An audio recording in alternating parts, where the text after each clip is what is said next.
Bible తెరిచి ఎఫెసీ పత్రిక 6:12 చూద్దాం.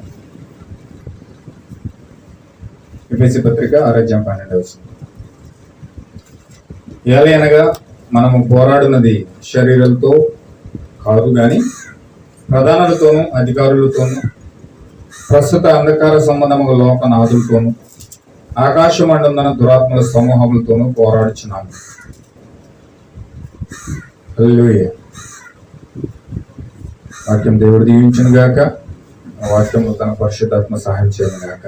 చిన్న ప్రార్థన చేసుకుందాం. మహోన్నతుడు, సర్వశక్తిమంతుడు, సర్వాధికారి, జీవం గల ప్రభువా, ప్రభువుని యేసుని పరిశుద్ధమైన నామం వందనములు, స్తోత్రాలు చెల్లిస్తా ఉన్నాం. యువదేవ యొక్క ప్రభు సమయంలో ఈ యొక్క ఆదివారపు పునరుత్థానం దినమున నీ సన్నిధిలోకి వచ్చి ఈ విధంగా ప్రార్థించడానికి, ప్రభువా, ప్రార్థించడానికి, ఆరాధించడానికి, వాక్యం వినడానికి, ఓ ప్రభు నీతో సహవాసం చేయడానికి మాకు ఇచ్చిన సమయం బట్టి వందనాలు. యువదేవ వాక్య భాగం చదివి ఉన్నాము, దానిని మాకు అనువదించి దేవుడు నీవే నీ పరిశుద్ధాత్మ వచ్చి మాకు అనువదించడం గాక. బలహీనుడైనాను. ఓ దేవ మీరే ప్రభువా, నీ యొక్క దక్షిణ హస్తంతో పట్టుకోనండి. ఓ దేవ సింహపు నోళ్ళు మూసినట్లుగా వ్యర్థమైన మాటలు నా నోట్లో రాకుండా మీరు మూసివేయమని ప్రార్థిస్తున్నాం. ప్రభువా, దేవుని పరిశుద్ధాత్మ నేరుగా మమ్మల్ని నీ యొక్క వాక్యంలోనికి నడిపించును గాక. నీ పరిశుద్ధాత్మ మాకు అనువాదించును గాక. ప్రతి సహోదరులు దర్శించును గాక. తండ్రి, నీ ఆత్మ సహాయం మాకు దయచేయండి. ప్రభువా, ఓ దేవ మా యొక్క సహోదరుడు వేణుగారిని కూడా దర్శించండి. ఒంట్లో బాగోలేదని చెప్తా ఉన్నాడు. యేసుక్రీస్తు నామంలో బిడ్డని స్వస్థపరచండి. ఈ నామంలో అతను హీలవును గాక. అప్పగిస్తూ సహాయం చేయమని, మహిమ ఘనత ప్రభావం పొందుకోమని యేసుక్రీస్తు నామంలో ప్రార్థిస్తున్నాం తండ్రి. ఆమేన్. హల్లెలూయా. దయచేసి కూర్చున్నామండి. దేవుని నామమునకు మహిమ కలుగును గాక. ఇప్పుడు వచ్చిన సహోదరి సహోదరులందరికీ కూడా యేసుక్రీస్తు నామంలో నా యొక్క వందనాలు తెలియజేస్తా ఉన్నాను. అందరికీ వందనాలు. God bless you all. Shalom all of you. సమయం మన వాక్యంలోకి వెళ్దాం. దేవుడు నడిపిస్తున్న విధానం బట్టి దేవుడికి మహిమ ఘనత ప్రభావించుకోను గాక. హల్లెలూయా. ఈ సమయంలో మనం ఎఫెసీ పత్రికలో మనం చదివాం 6:12 ఎలాగనగా మనము పోరాడినది శరీరాలతో కాదు గాని ప్రధానులతోనూ అధికారులతోనూ ప్రస్తుత అంధకార సంబంధముగా లోక నాదులతోనూ ఆకాశ మండలం ఉన్న దురాత్మల సమూహములతోనూ మనం పోరాడుతున్నామని ఇక్కడ దేవుడు మాట్లాడుతూ ఉన్నాడు. మనం ప్రతి క్షణం కూడా ఆత్మ సంబంధమైన వ్యక్తులతో మనం పోరాడుతూ ఉన్నాం. లోకనాథులతో మనం పోరాడట్లేదు కానీ, శరీరాలతో మనం పోరాడట్లేదు కానీ, ఖచ్చితంగా మనము అధికారులతో, ప్రధానులతో, ఈ అధికారులు ప్రధానులు ఎక్కడున్నారంటే ఆకాశ మండలంలో ఉన్న దురాత్మల సమూహంలో ఉన్నారట. ఆకాశ మండలం ఉన్న దురాత్మల సమూహంతో మనం పోరాడుతున్నాం. అంధకార సంబంధము లోకనాథులతో మనం పోరాడుతూ ఉన్నాం. ఈ యుద్ధము చాలా బహు భయంకరమైంది. ఖచ్చితంగా ఆత్మ సంబంధమైన వాతావరణంలోకి మనం ప్రవేశించకపోతే ఈ యుద్ధం మనకు అర్థం కాదు. ఎప్పుడైతే పరిశుద్ధాత్మ వాతావరణంలో మనం వెళ్తూ ఉన్నామో, ఎప్పుడైతే పరిశుద్ధాత్మ సన్నిధి మనం అనుభవిస్తూ ఉన్నామో, ఈ యొక్క ఆత్మ సంబంధమైన యుద్ధం అనేది మనకు అర్థమవుతుంది. హల్లెలూయా. మనం భయంకరమైన యుద్ధంలో ఉన్నాం. ఏదో ఒక సామాన్యంగా వెళ్తున్న సాదాసీదా జీవితాలతో మనం వెళ్తలేదు కానీ, ప్రతి క్షణం కూడా మనం యుద్ధం కలిగి ఉన్నాం. మనం మాట్లాడుతూ ఉన్నాం. ఈ కాలంలో విలియం మ్యారియన్ బ్రనహం ఈ కాలంలో పంపించబడిన ప్రవక్త, దేవుడు పంపించబడిన ప్రవక్త. ఈ చివరి కాలానికి వాగ్దానం చేయబడిన మలాకి 4:5 ప్రకారం పంపించబడిన ఏలియా ప్రవక్త ఈ కాలంలో దిగివచ్చి, ఈ కాలంలో దేవుడు పంపించబడిన దేవదూతగా, ఆయన 7వ దూతగా భూమి మీదకి వచ్చి ఆయన యొక్క కార్యాలను తన యొక్క ప్రజలతో పరిపూర్ణంగా దేవుడు పంచుకోవడం జరిగింది. హల్లెలూయా. అయితే ఈ యొక్క చివరి దినాల్లో ఎప్పుడైతే ఎగురుచున్న పక్షిరాజు, లాస్ట్ వీక్ లో మనం చెప్పుకున్నాం, ఆ ఎగురుచున్న పక్షిరాజు ఆకాశ మధ్యంలో నిలబడి తన యొక్క ప్రజలతో, ఆ యొక్క శ్రమలు పడుతున్న వ్యక్తులతో మాట్లాడుతూ ఉంది. అయ్యో అయ్యో అయ్యో అని 3 సార్లు 3 శ్రమల కోసం పలికినట్లు మనం వింటా ఉన్నాం. హల్లెలూయా. ఈరోజు ఆ యొక్క ఎగురుచున్న పక్షిరాజు ఎప్పుడైతే వచ్చి ఆ యొక్క 3 అయ్యోలని పలికిందో, 3 ప్రపంచ యుద్ధాల కోసము బైబిల్లో స్పెషల్ గా రాయబడిందని, ఆ యొక్క యుద్ధాలను మనం చూడగలుగుతా ఉన్నామని, ఖచ్చితంగా ఈ యొక్క రాయబడిన బైబిల్ గ్రంథాన్ని బట్టి ఆ యొక్క పక్షిరాజు వచ్చి ఎప్పుడైతే అనౌన్స్ చేసిందో దానిని బట్టి భూమి మీద వచ్చిన యుద్ధాలను మనం చూడగలుగుతా ఉన్నాం. హల్లెలూయా. అయితే ఇవి భౌతిక సంబంధమైన యుద్ధాలు, భౌతిక సంబంధంగా వచ్చే యుద్ధాలు ప్రపంచము కలిగి ఉన్నది, ప్రపంచం చూస్తూ ఉంది. అయితే ఆత్మ సంబంధమైన యుద్ధాలు వధువు అనుభవిస్తా ఉంది. హల్లెలూయా. భౌతిక సంబంధమైన యుద్ధాలు ప్రపంచం కలిగి ఉంటే ఆత్మ సంబంధమైన యుద్ధాలు ఈ వధువు కలిగి ఉంది. భౌతిక సంబంధంగా యుద్ధం తీసుకొచ్చిన మొదటి ప్రపంచ యుద్ధం తీసుకొచ్చిన వ్యక్తులు, రెండవ ప్రపంచ యుద్ధం తీసుకొచ్చిన వ్యక్తులు, మూడవ ప్రపంచ యుద్ధం తీసుకురాబోతున్న వ్యక్తులు ఆ విధంగా ప్రపంచాన్ని సమకూరుస్తూ ఉంటే, ఆత్మ సంబంధమైన యుద్ధానికి, హరిమిగతుని యుద్ధానికి వధువును దేవుడు 7వ దూత ద్వారా పోగేస్తా ఉన్నాడు. హల్లెలూయా. ప్రపంచ యుద్ధాలకు 4 దూతలు, 20 కోట్ల దేవదూతలు ఏకమై, ఆ యొక్క 4 దిక్కులు ఉన్న దూతలు ఏకమై ప్రపంచాన్ని హరిమిగతుని యుద్ధానికి భౌతికంగా పోగు చేస్తా ఉంటే, ఆత్మ సంబంధమైన యుద్ధానికి వధువును పోగు చేయడానికి దేవుడు పంపించిన వ్యక్తి ఎవరంటే విలియం మ్యారియన్ బ్రన్హామ్ అయి ఉన్నాడు. హల్లెలూయా. ఆత్మ సంబంధమైన యుద్ధం ఉన్నది, భౌతిక సంబంధమైన యుద్ధం ఉన్నది. భౌతిక సంబంధమైన యుద్ధము ప్రపంచం ఏకమవుతూ ఉంటే, ఆత్మ సంబంధమైన యుద్ధానికి వధువు ఏకమవుతూ ఉంది. హల్లెలూయా. ఈ విషయాలను మీరు చాలా జాగ్రత్తగా గమనించాల్సి. ఎందుకంటే దేవుడు ఆ యొక్క వధువు యొక్క ఐక్యతను ఎందుకు చేస్తా ఉన్నాడంటే, వధువుని ఎందుకు సమకూరుస్తా ఉన్నాడంటే, మర్మయుక్తమైన శరీరం ఎందుకు చేస్తా ఉన్నాడంటే, హరిమిగతుని యుద్ధం, ఆత్మ సంబంధమైన యుద్ధం, ఆ యొక్క పాండువర్ణ గుర్రం తన సైన్యం అంతటిని ఏకం చేసుకుని, ఆ యొక్క WC సైన్యం అంతటితో ఏకం చేసుకుని, వాడు ఆ పాండువర్ణ గుర్రంతో మరణం యొక్క సంఖ్యతో వాడు వస్తూ ఉంటే, జీవముతో పరిశుద్ధాత్మ ముద్ర కలిగి వధువు బయలుదేరుతా ఉంది. హల్లెలూయా. ఇప్పుడు ఖచ్చితంగా పరిశుద్ధాత్మ లేకపోతే ఈ యొక్క ఆత్మ సంబంధమైన యుద్ధాన్ని మనం గుర్తించలేమండి. ఏదో కాలం వెళ్ళిపోతుంది, కాలంతో పాటు మనం వెళ్ళిపోతాం తప్ప ఖచ్చితంగా పరిశుద్ధాత్మను బట్టి ఆత్మ సంబంధమైన యుద్ధాన్ని మనం గుర్తించగలుగుతాం. మన యుద్ధాల్లో ఉన్నాం. యుద్ధాల కోసం ఎందుకు మాట్లాడుతూ ఉన్నామంటే, మనం వెళ్ళేది యుద్ధాలు గుండా వెళ్తా ఉన్నాం. హల్లెలూయా. కొంచెం చాలా జాగ్రత్తగా మీరు విషయాలు గ్రహించండి. నేను ఈ వారం 7 పూర్వం కోసం సంక్లిష్టంగా కొన్ని విషయాలు చెప్తాను. అయితే వచ్చే వారం నుంచి నేను ఏమనుకున్నానంటే, ప్రకటన గ్రంథం మొదటి అధ్యాయం నుంచి వచనాల వారీగా మనము ప్రకటన గ్రంథం అంతా కూడా అధ్యయనం చేద్దామనే ప్రేరేపణ కలుగుతా ఉంది. హల్లెలూయా. అందుచేత వచ్చే వారం నుంచి నేను ఏం చేస్తానంటే, ప్రకటన గ్రంథం 1 నుంచి 22 వరకు ఒక్కొక్కటి వచనాల వారీగా మనం ఒక్కొక్కటి ప్రతిదీ కూడా వివరంగా అవన్నీ కూడా సంక్లిష్టంగా మనం నేర్చుకోవడానికి దేవుడు ప్రేరేపిస్తా ఉన్నాడు. కాబట్టి దానికోసం మీరు ఎక్కువ ప్రార్థన చేయండి. ఎందుకంటే ప్రకటన గ్రంథం అనేది మామూలు విషయం కాదు. దాని జోలికి వెళ్ళడం అంటే మన ఆత్మలకు సిద్ధపరచుకోవడమే. హల్లెలూయా. ఎందుకంటే ప్రకటన గ్రంథం మొట్టమొదటిలో యోహాను చెప్తా ఉంది, దాన్ని వినివాడు చదువువాడు దొంగిలట. అంటే వినడము కూడా చదవడం అన్న ఒకటే. ఎప్పుడైతే దాని యొక్క వింటా ఉన్నామో ఆ ధన్యత అనేది ఖచ్చితంగా ఆశీర్వాదం అని మనం పొందుకోవాలి. హల్లెలూయా. నిజంగా ఆ ధన్యత మనకు కావాలి.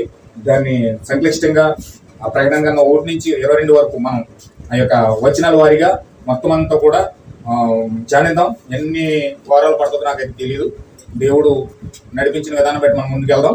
ఎందుకంటే ప్రకటన గ్రంథం అంతా కలిపి బైబిల్ అంతా ఆది కాండం నుంచి యోధా పత్రిక వరకు మొత్తం బైబిల్ అంతా కూడా ప్రకటన గ్రంథంలో ఉంటుంది. హల్లెలూయా. అంటే 22 అధ్యాయాలు కలిపి మొత్తం 66 గ్రంథాలు ఉంటాయి. ఈ 66 గ్రంథాలు మనం పూర్తిగా ధ్యానించాలంటే ప్రకటన గ్రంథంలోకి వెళ్ళిపోవాలి. ప్రకటన గ్రంథంలో మనం ఎప్పుడైతే 22 అధ్యాయాలు ధ్యానిస్తున్నామో మొత్తం 66 అధ్యాయాలకు సంబంధించిన 66 గ్రంథాలకు సంబంధించిన మొత్తం వివరణ అంతా మనం వచ్చేది. హల్లెలూయా. అందుచేత నేను భారంగా ప్రార్థన చేస్తున్నాను. చాలా కఠోర శ్రమ నేను దీనికోసం కలిగి ఉన్నాను. అందుచేత మీరు ప్రార్థించండి, నా కోసం బలంగా ప్రార్థించమని నేను అడుగుతా ఉన్నాను. ఎందుకంటే సంఘం యొక్క ప్రార్థన కాపరికి చాలా అవసరం. మరి మీరు ప్రార్థిస్తున్నారని నేను అనుకుంటున్నాను. దేవుడు నన్ను ఇలా ప్రేరేపిస్తున్నాడంటే ఖచ్చితంగా మీ ప్రార్థన నన్ను నడిపిస్తూ ఉంది. హల్లెలూయా. ప్రకటన గ్రంథం జోలికి వెళ్తా ఉంటే దెయ్యం నన్ను చాలా ఇబ్బంది పెట్టాను, చాలా శోధిస్తాను. ఎందుకంటే లోతుకి వెళ్ళకూడదని లోతుకి వెళ్ళి ఉంటే అడిగి భయం అనుకుంటుంది. హల్లెలూయా. అడిగి భయం ఎక్కడంటే ప్రకటన గ్రంథం జోలికి వెళ్ళి కొంచెం లోతుకి వెళ్ళి దడొచ్చాను. ఎంత దడవుతుందంటే సాతాను యొక్క మొత్తం వాడి శరీరాలు, వాడి బట్టలు, వాడి తలంపులు, వాడి హృదయం మొత్తం బయటపడిపోయే గ్రంథం ఏదైనా ఉన్నదంటే అది ప్రకటన గ్రంథం అంట. హల్లెలూయా. ఆడి జీవితం మొత్తం బయటపడిపోద్ది. ఆడు మన జీవితాలు ఎలా పనిచేస్తున్నాడో పూర్తిగా అర్థమైపోద్ది. అప్పుడు ప్రతిదాన్ని పక్కనెట్టి మనం దేవుడి కోసం సమయం కేటాయిస్తాం. అంటే ఇదంతా కూడా పెంటతో సమానం, ఇంకా నేను క్రీస్తుతో తప్ప దేంతో ఉండకూడదు అనే అభిప్రాయానికి వస్తాం మనం ప్రకటన గ్రంథం వింటే. ఆ అభిప్రాయం రాకుండానే వాడు చేయాల్సిందంతా చేస్తూ ఉంటాడు. మనల్ని ఎందుకు బైబిల్ చదవనాడు అంటే, ఎందుకు ప్రకటన గ్రంథం జోలికి వెళ్ళినాడు అంటే, ఖచ్చితంగా అది సర్దివి మన గ్రహింపు కనుక వస్తే లోకమంతా మనకు పెంటలా కనపడుతుంది. లోకమంతా మనకి ఇంకెంత భయంకరంగా కనపడుతుంది అంటే, చిచ్చి ఇలాంటి లోకంలో మనం బ్రతుకుతున్నాం అని దాన్ని అసహించుకుని వాక్యం దగ్గరికి వాక్యంతో సహవాసం చేయడానికి ఇష్టపడతాం. అలాంటి ప్రేరణ కలుగుతుంది అనమాట ప్రకటన గ్రంథంకి వెళ్తే. అలాంటి ప్రేరణ రాకుండానే ప్రపంచాన్ని కంట్రోల్ చేస్తున్నాడు.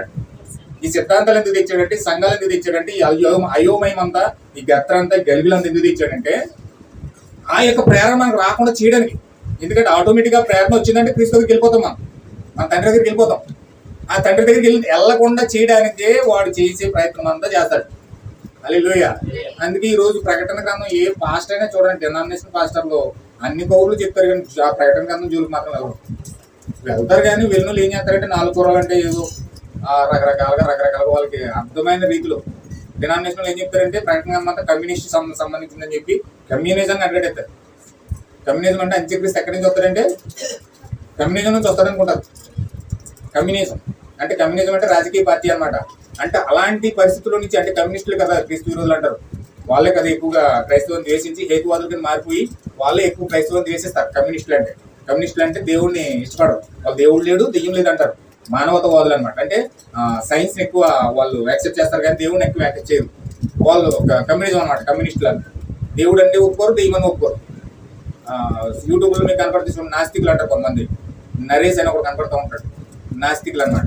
ఆ నాస్తికులు ఏం చేస్తారంటే దెయ్యాన్ని ఒప్పుకోరు, దేవుని ఒప్పుకోరు. భూమి మీద ఎవరైతే బాగా జాతులు ఉన్నాయనుకోండి, మాదికలకు సంబంధించిన వ్యక్తులు ఎవరైనా ఉన్నారంటే అంబేద్కర్ బాగా పడుకుంటారు, లేకపోతే మామూలుగా ఇంకా పెద్ద ఉన్న వాళ్ళంటే గాంధీజీని బాగా పడుకుంటారు, లేకపోతే శివాజీని బాగా పడుకుంటారు. ఇలా ఒక్కొక్కరు ఒక కేటగిరీ సంబంధించి వాళ్ళ జాతిలో ఎవరైతే బాగా హెచ్చులు ఎదిగారో వాళ్ళని నట్టుకుని వాళ్ళే మా దేవుడు అంటారు. అది నాస్తికులు చేసే పని అనమాట. హల్లెలూయా. అయితే దేవుడు ఎరిగిన వారు మాత్రం ఖచ్చితంగా వాళ్ళకి సత్యం తెలుసు కాబట్టి, వాక్యం తెలుసు కాబట్టి, వాళ్ళు ఖచ్చితంగా వాళ్ళ అభిప్రాయాలను బట్టి వాళ్ళు ప్రేరేపణ పొందుకుంటారు, ప్రత్యక్షత పొందుకుంటారు కాబట్టి వాళ్ళు దేవుడు అని చెప్తారు. హల్లెలూయా. దెయ్యం చూసిన కూడా ఉంటారు చాలా మంది, చుట్ట పూజలు చేస్తారు, చేతబడులు చేస్తారు, రకరకాలు చేసి దెయ్యాలతో సహవాసం చేస్తూ ఉంటారు. వాళ్ళు దెయ్యాలు నమ్ముతారు, దేవుళ్ళు దెయ్యాలతోనే ఉంటారు. దేవుడు నమ్మను దేవుడితోనే ఉంటారు. రాజకీయాలు నమ్మను రాజకీయాలతోనే ఉంటారు. కమ్యూనిస్టులు అంటే అలా మొత్తం అంత నాస్తికులు. అంటే ఈ ప్రపంచం మీద ఎవరైతే హై స్టేజ్ లో ఉంటున్నారో రాజకీయ పరంగా, హోదా పరంగా ఎవరైతే ఎక్కుంటారో వాళ్ళ పక్షాన్ని చేరిపోతూ ఉంటారు అనమాట. హల్లెలూయా. అయితే అన్నిటికంటే మహా అధికారి, సర్వ సృష్టికర్త, సర్వభౌమాధికారి ఎవరంటే ప్రభువైన యేసుక్రీస్తు అయి ఉన్నాడు. ఇప్పుడు ఒక క్రైస్తవుడు ఆ యొక్క అధికారాన్ని అంతా గుర్తిస్తాడు కాబట్టి, సర్వభౌమాధికారి ప్రభువైన యేసుక్రీస్తు అని గుర్తిస్తాడు కాబట్టి, ఇప్పుడు ఆయనను పూర్తిగా హృదయాల్లో చేర్చుకోవడానికి ఇష్టపడతాడు. హల్లెలూయా. ఎవడు పొందుకుంటాడంటే నిజంగా క్రీస్తుని హృదయంలో ఎవరు పొందుకుంటారంటే ఆయనే సర్వభౌమాధికారి, సర్వమును సృష్టించిన సృష్టికర్త ఆయనే, నన్ను పరిపాలించడానికి అర్హుడు అతనే కాబట్టి ఆయనే నాలో రావాలని ఆహ్వానిస్తాం. ఒకవేళ క్రీస్తు సృష్టికర్త ఆయన, సర్వభౌమాధికారి, నన్ను ఏలేవాడు ఆయనే, నా ప్రభు ఆయనే అని గుర్తించలేదనుకోండి, వాళ్ళు ఏమాత్రం కూడా హృదయంలోకి ఆహ్వానించలేరు. హల్లెలూయా. అందుచేత ఖచ్చితంగా మనకు ప్రత్యక్షత కావాలి. నేను వచ్చే వారి నుంచి ప్రకటన గ్రంథం అంతా కూడా లేఖనాల వారీగా ఒక్కొక్క వచనం ప్రతిదీ కూడా ధ్యానించాలని నేను ఉద్దేశం కలిగి భారం కలిగి ముందుకెళ్తా ఉన్నాను. నా కోసం ప్రార్థించండి. మీకు ఏదైనా ప్రేరేపణ కలిగితే మీకు కనిపించిన వ్యక్తులకు స్వార్థ చేయండి, ఆత్మల కోసం పోరాటం చేయండి. నా యొక్క స్వార్థలో పాలిభాగస్తులు కమ్మని నేను మీకు ప్రభువైన యేసుక్రీస్తు నామములో అడుగుతా ఉన్నాను. హల్లెలూయా. ఖచ్చితంగా మీరు నా యొక్క పరిచయంలో పాలిభాగస్తులు కాకండి. నేను ఒక్కడనే ఏదో నా సొంత గృహం చేసుకున్నట్టుగా కాదు, కానీ నా సొంత ఇల్లు కట్టుకున్నట్టుగా కాదు, కానీ ఇది నా సొంత ఇల్లు కాదు, దేవుని యొక్క ఇల్లు ఇది, దేవుని యొక్క గృహం ఇది, దేవుని యొక్క సేవ ఇది, నా సేవ కాదు, ఇది నా సేవ కాదండి, దేవుని సేవ. దేవుని సేవ అంటే అందులో మీరు కూడా భాగస్తులై ఉన్నారు, మీరు కూడా అందులో భాగం. నేను ఎంతగా కష్టపడుతున్నాను, నేను ఎంతగా సువార్త చేస్తున్నానో మీరు కూడా దాంట్లో కొంచెం పాలిభాగస్తులు అవ్వడానికి ప్రయత్నం చేయండి. దేవుడు ఖచ్చితంగా మీకు సహాయం చేస్తాడు. దేవుడు ముందుకు తీసుకెళ్లాలని నేను ప్రార్థన చేస్తా ఉన్నాను. హల్లెలూయా. ఈ సమయంలో మనం వాక్యంలోకి వెళ్దాం.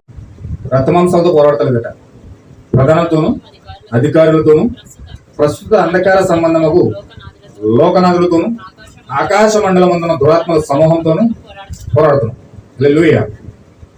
ఎందుకు ఈ పోరాటం అంటే, దేవుడు వధువుని సిద్ధపరచడానికి 16వ అధ్యాయం మనం చదివాం. అక్కడ ఎప్పుడైతే అగాధం తెరవబడిందో చూడండి ఒకసారి. 9వ అధ్యాయం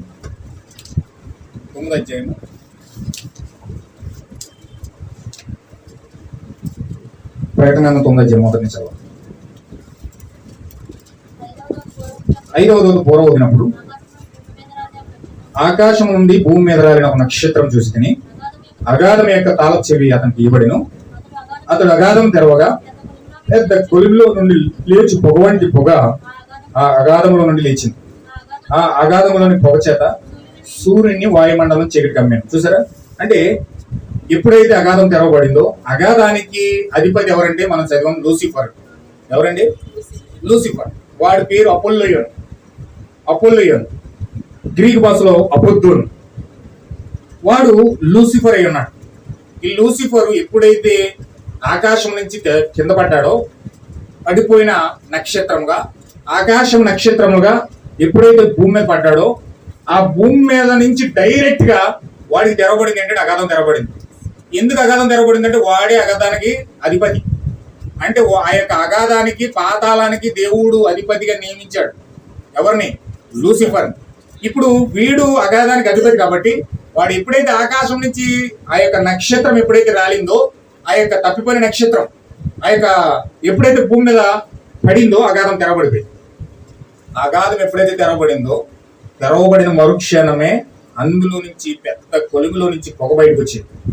ఆ పొగ అనగా ఆ పొగే దూతలై ఉన్నారు. ఆ యొక్క దూతల సమూహం 20 కోట్ల దెయ్యాల సమూహము అగాధంలో బంధించాడు దేవుడు కట్టిక పిల్లంలో. ఎక్కడ బంధించాడు చూడండి ఒకసారి. మనం యోధా పత్రిక చదువుదాం. యోధా పత్రిక 1వ అధ్యాయము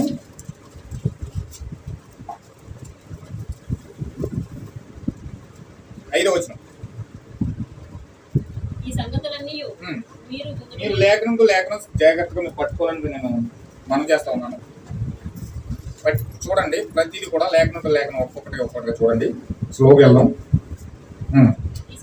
ఈ సంగతులన్నీ మీరు ముందుగానే ఎరిగి ఉన్నాను. నేను మీకు జ్ఞాపకం చేయగోర్చున్నది ఏమనగా, ప్రభు ఐగుప్తుల నుండి ప్రజలను రక్షించి వారిలో నమ్మలేకపోయిన వారిని తరువాత నాశనం చేసింది.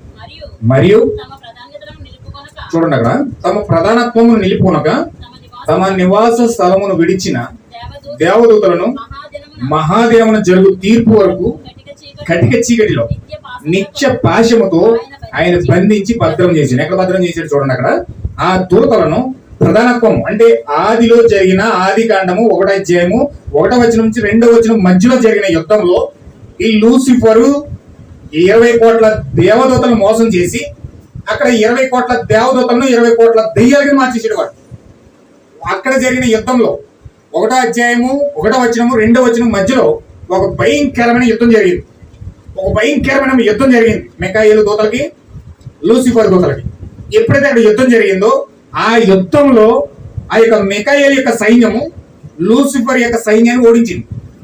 లూసిఫర్ యొక్క సైన్యాన్ని ఎప్పుడైతే ఓడించిందో ఈ లూసిఫర్ యొక్క దూతలు 20 కోట్ల దెయ్యాలుగా మారిపోయి వీళ్ళందరూ కూడా ప్రధానత్వం నిలుపుకొనగా పరలోకంలో నుంచి కింద పడిపోయారు.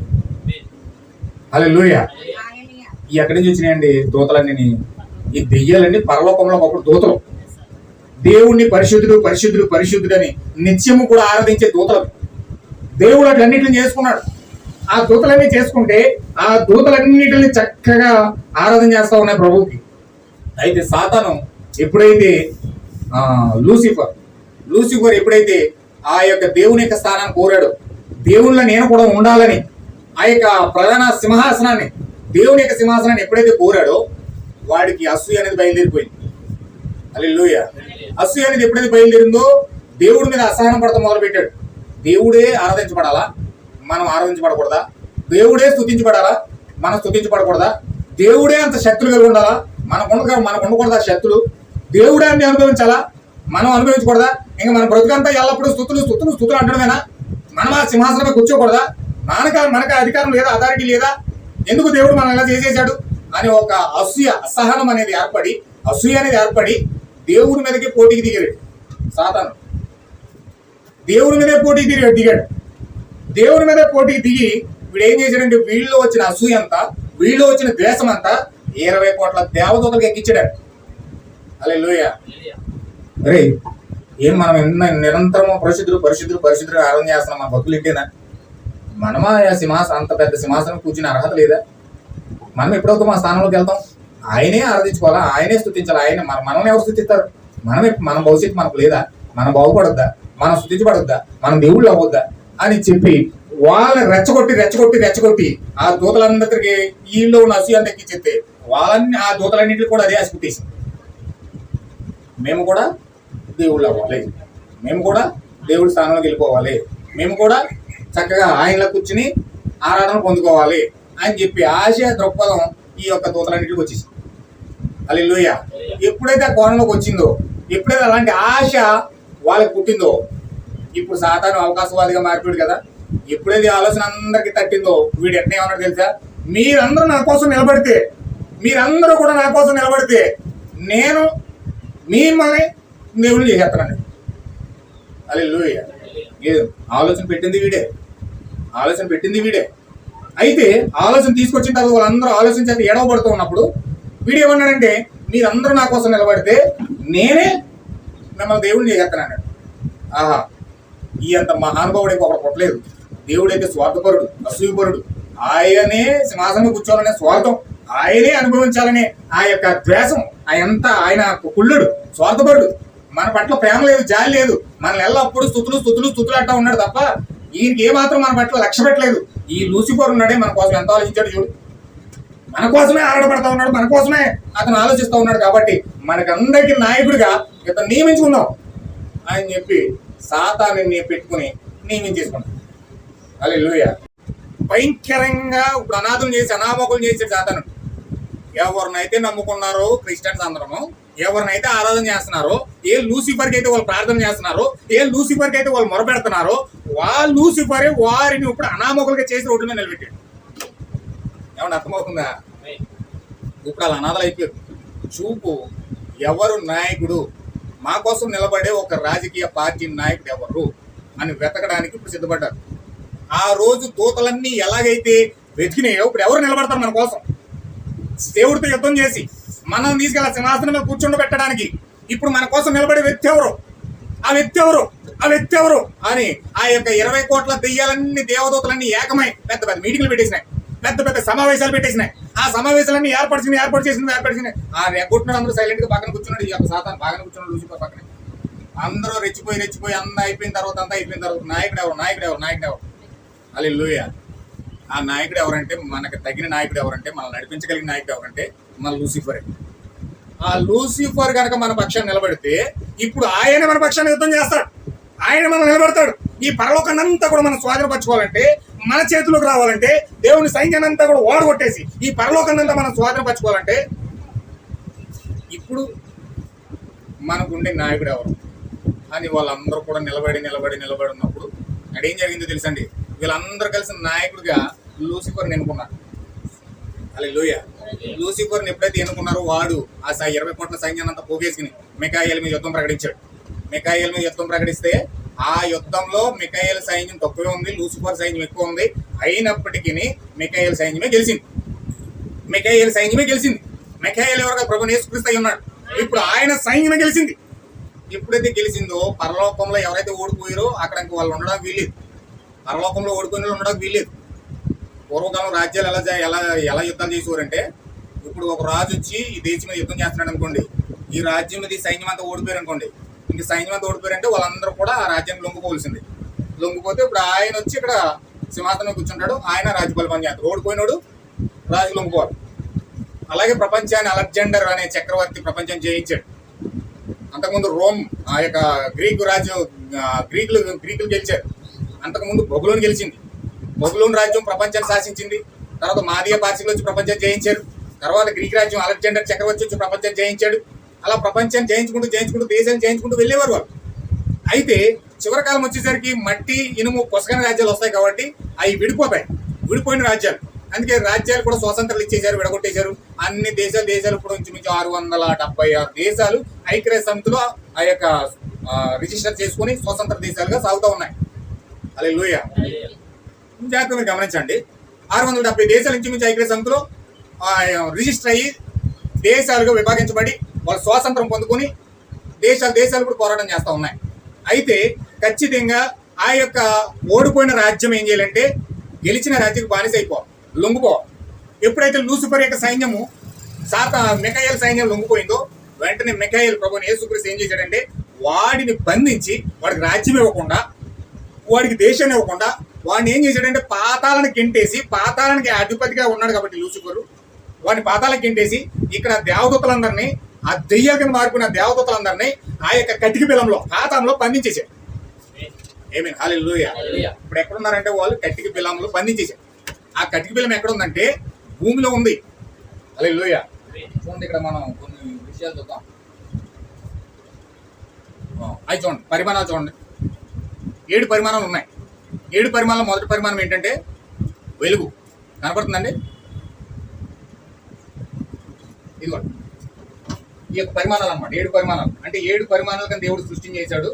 మొదటి పరిమాణం వెలుగు, రెండవ పరిమాణం కాలం, మూడవ పరిమాణం పదార్థం, నాలుగవ పరిమాణం విజ్ఞానం అంటే సైన్స్, ఐదవ పరిమాణం నరకం, ఆరవ పరిమాణం పరదేశి, ఏడవ పరిమాణం దేవుడు ఉంటాడు అక్కడ. అంటే 7వ పరిమాణంలో దేవుడు ఉంటాడు. ఆరవ పరిమాణం పరదేశి అంటే పరిశుద్ధులందరూ ఉండే ప్లేస్ ఇది. 5వ పరిమాణం అంటే నరకం, పాతాళం. హల్లెలూయా. ఈ పరిమాణంలో పాతాళం యొక్క పరిమాణం దేవుడికి సాతానికి ఇచ్చేసాడు ప్రత్యేకంగా. ఆ పరిమాణం అంతా కూడా హెల్ అంటే నరకం. ఆ పాతాళం నుండి ఆ యొక్క ప్లేస్ అంతా కూడా సాతానుడు కటిక బిలంలో వాడి దూతలతో బంధించేశాడు. హల్లెలూయా. వాడు పాతాళానికి హెడ్, వాడు పాతాళానికి అధిపతిగా ఉన్నాడు. ఆ యొక్క 20 కోట్ల దెయ్యాలకి వాడు హెడ్. ఇప్పుడు వాడు ఎప్పుడైతే పాతాళంలో బంధించేశాడో ఇప్పుడు ఆ యొక్క యూఫ్రటీస్ నది ఆ యొక్క హెల్ అయి ఉన్నది. ఆ హెలలో వాడు బంధించబడి ఉన్నాడు. వాడు బంధించబడి ఉన్నప్పుడు కటిక బిలంలో బంధించబడినప్పుడు ఇప్పుడు ప్రకటన గ్రంథం 9వ అధ్యాయంలో అక్కడ ఏం జరుగుతుందంటే ఆ పాతాళం అనేది తెరవలేదు దేవుడు. పాతాళం ఎప్పుడైతే తెరిచాడో 9వ అధ్యాయంలో ఆ యొక్క కటిక బిలం ఎప్పుడైతే తెరవబడిందో దెయ్యాలన్నీ భూమి మీదకి వచ్చేసాయి. ఆమేన్ హల్లెలూయా. దెయ్యాలని ఎక్కడ ఉన్నాయండి? భూమి మీద. భూమి మీద అంటే అవి ఎప్పుడైతే తెరవబడినాయో అవన్నీ తీసుకెళ్ళి అవన్నీ మేఘం వల్ల వెళ్ళి సూర్యుని కమ్మేసినాయి. సూర్యుని కమ్మేసి సూర్యుడే కనపడకుండా అయిపోయాడు. ఆ యొక్క దెయ్యాలన్నీ కమ్మేస్తే సూర్యుడే కనపడతలేదు. 20 కోట్ల దెయ్యాలు కమ్మేసినప్పటికీ సూర్యుడు అనగా ప్రభు యేసుక్రీస్తుని కనబడినవ్వకుండా, వాక్యము కనబడినవ్వకుండా, ఈ ప్రపంచం అంతటిని కూడా దేవుడు అనేబడి కనబడకుండా, విశ్వాసం అనేది కనబడినవ్వకుండా ప్రపంచం అంతా కూడా దెయ్యాలు అనిపేసినాయి. హల్లెలూయా. అందుకే ఈ రోజు దేవుని యొక్క జాడ తెలుసుకోలేని స్థితిలో ఈరోజు ప్రజలు ఉన్నారు. దేవుడిని నమ్ముతున్నారు కానీ, దేవుడిని పట్టుకున్నారు కానీ, దేవుడు ఆరాధిస్తారని ఆశ ఉంది కానీ, అసలు ఏదో మాటలు ఇప్పుడు నేను ఎలా చెప్తున్నానంటే ఏదో మాటలు చెప్పినట్టే ఉంటుంది కానీ అసలు దేవుడు కనపడతారు. హల్లెలూయా. అయితే దేవుడు కనపడతాడు. దేవుడిని కనపడనంతగా ఈ దెయ్యాలు కమ్మేసినాయి. చూడండి నాకు 9వ అధ్యాయం చదవండి. ప్రకటన 9వ అధ్యాయం.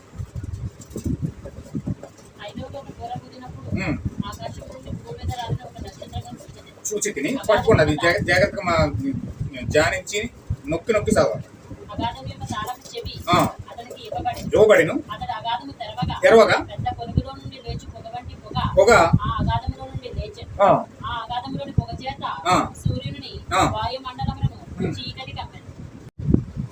బోర్ల పండుగ నుంచి 37వ పేరా నేను చదువుతా ఉన్నాను, జాగ్రత్తగా మీరు పట్టుకోండి. బోర్ల పండుగ నుంచి 37వ పేరా.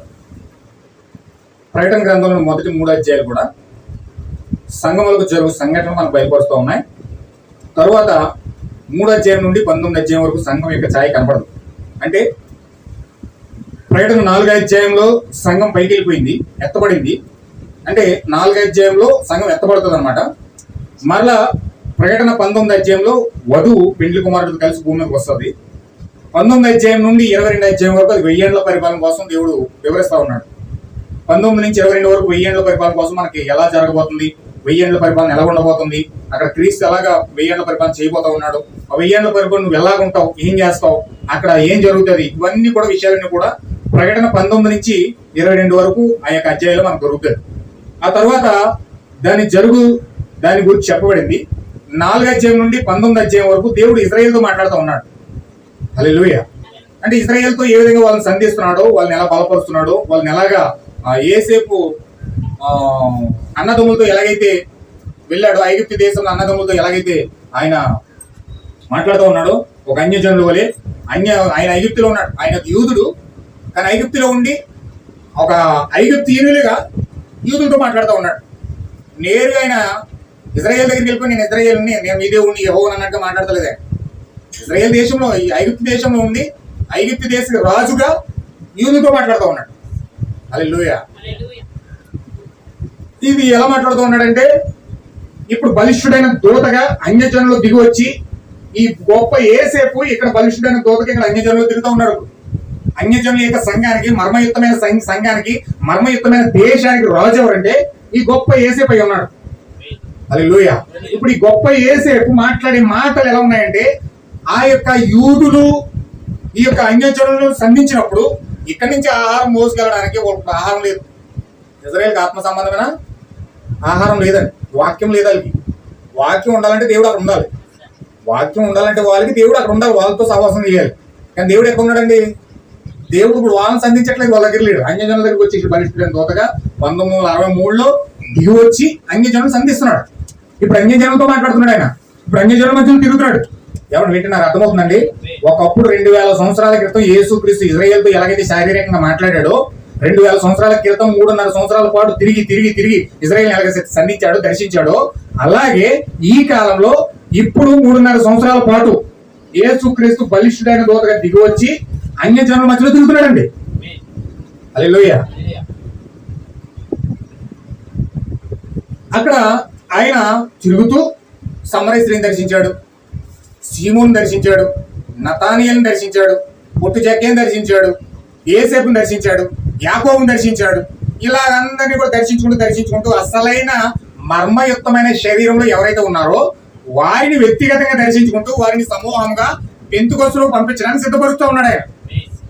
ఏమేన్ హల్లెలూయా. ఏమన్నా అర్థమవుతుంది? నా భాష అర్థం చేసుకోండి. ఇప్పుడు ఆయన ఏం చేస్తున్నాడంటే 2000 సంవత్సరాల క్రితం మరియ గర్భంలో దిగొచ్చాడండి. మరియ గర్భంలో దిగొచ్చి ఆయన ఒక శరీరంగా ఏర్పడి ఆయన ఏం చేశాడంటే యెరూషలేం వీధుల్లో తిరుగుతూ దర్శిస్తూ 120 మంది ప్రజలను పోగు చేశాడు ఆయన.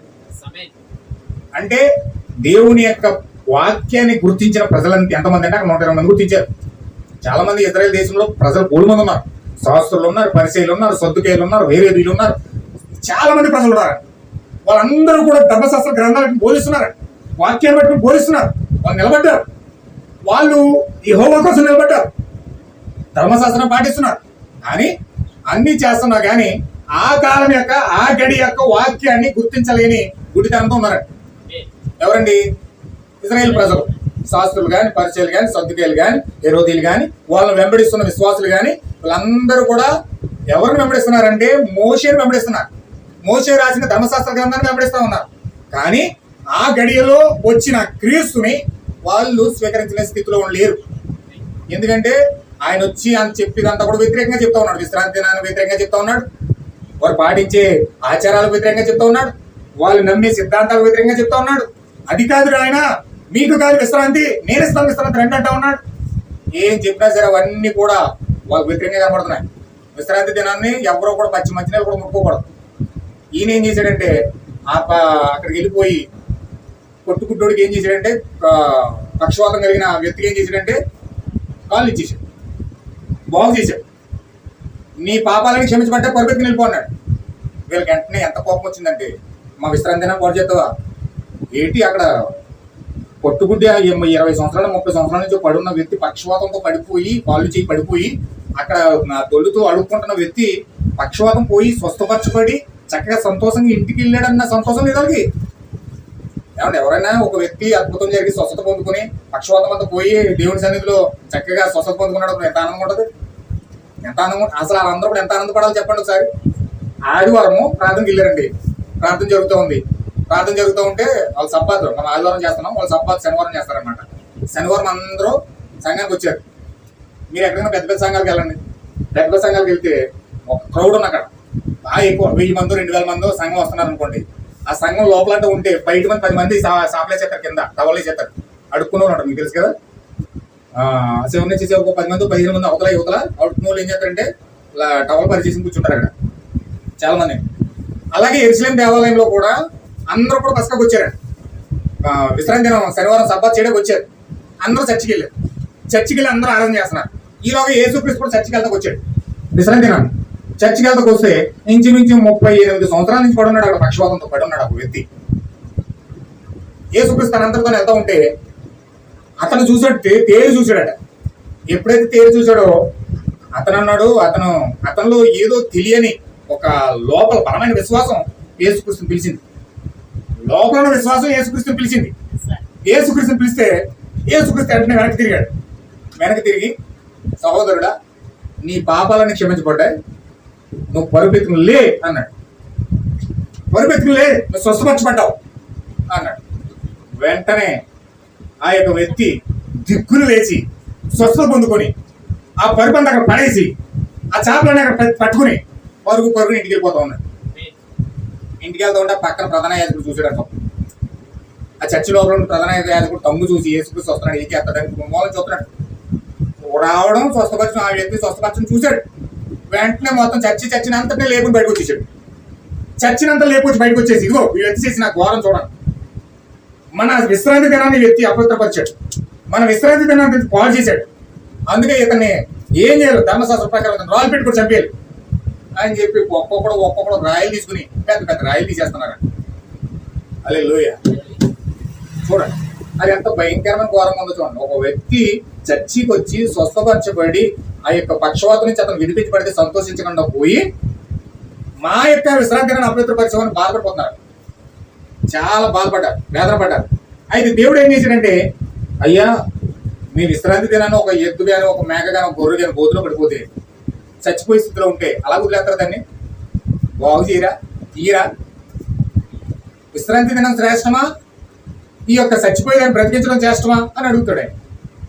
వీళ్ళు అంటారు మాకు విశ్రాంతి దినమే శ్రేష్టం, చస్తే చచ్చిపోని, మాకు ఎందుకది, మా విశ్రాంతి దినాన్ని మేము అపవిత్రపరచమని చెప్పేసి యేసుక్రీస్తు పని నిందలేయడానికి ప్రయత్నం చేశారు. ఈయన చేసేదంతా వ్యతిరేకంగా చేస్తూ ఉన్నాడు, ఈయన చేసేదంతా ఆపోజిట్గా చేస్తూ ఉన్నాడు.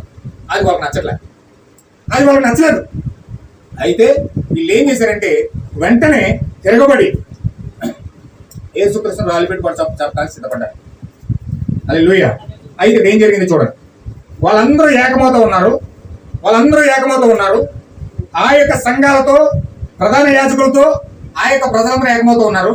కానీ యేసుక్రీస్తు మాత్రం ఒక మగ్దలేని మరియా, ఒక సమరయ స్త్రీ, ఒక పాపాత్మురాలైన స్త్రీ, ఒక రక్తస్రావ రోగి స్త్రీ, లేకపోతే ఫిలిప్పు, నతానియేలు, ఇలాగ కొంతమంది జక్కియా, ఇలా కొంతమంది అందరూ ఏం చేస్తున్నారంటే యేసుక్రీస్తు ఐక్యమవుతూ ఉన్నారు. ఆయన సేవను గుర్తిస్తూ ఉన్నారు. ప్రవచనాల ఆధారంగా, వాక్యానుసారంగా, వాగ్దానాల ఆధారంగా వీళ్ళు యేసుక్రీస్తు యొక్క సేవను గుర్తించి వాళ్ళు ఏం చేస్తున్నారంటే యేసుక్రీస్తుని వెంబడించడానికి ఇష్టపడతా ఉన్నారు. హల్లెలూయా. అంటే ఆయన భూమి మీదకి వచ్చి ఆయన ఏం చేస్తున్నాడంటే ఎప్పుడైతే ఆయన భూమి మీదకి వచ్చాడో, ఎప్పుడైతే ఆయన జన సమూహం మధ్యలోకి వచ్చాడో, కొంతమంది ఏమో సంఘాలతో ఏకమవుతూ ఉన్నారు, కొంతమంది ఏమో వాక్యంతో ఏకమవుతూ ఉన్నారు.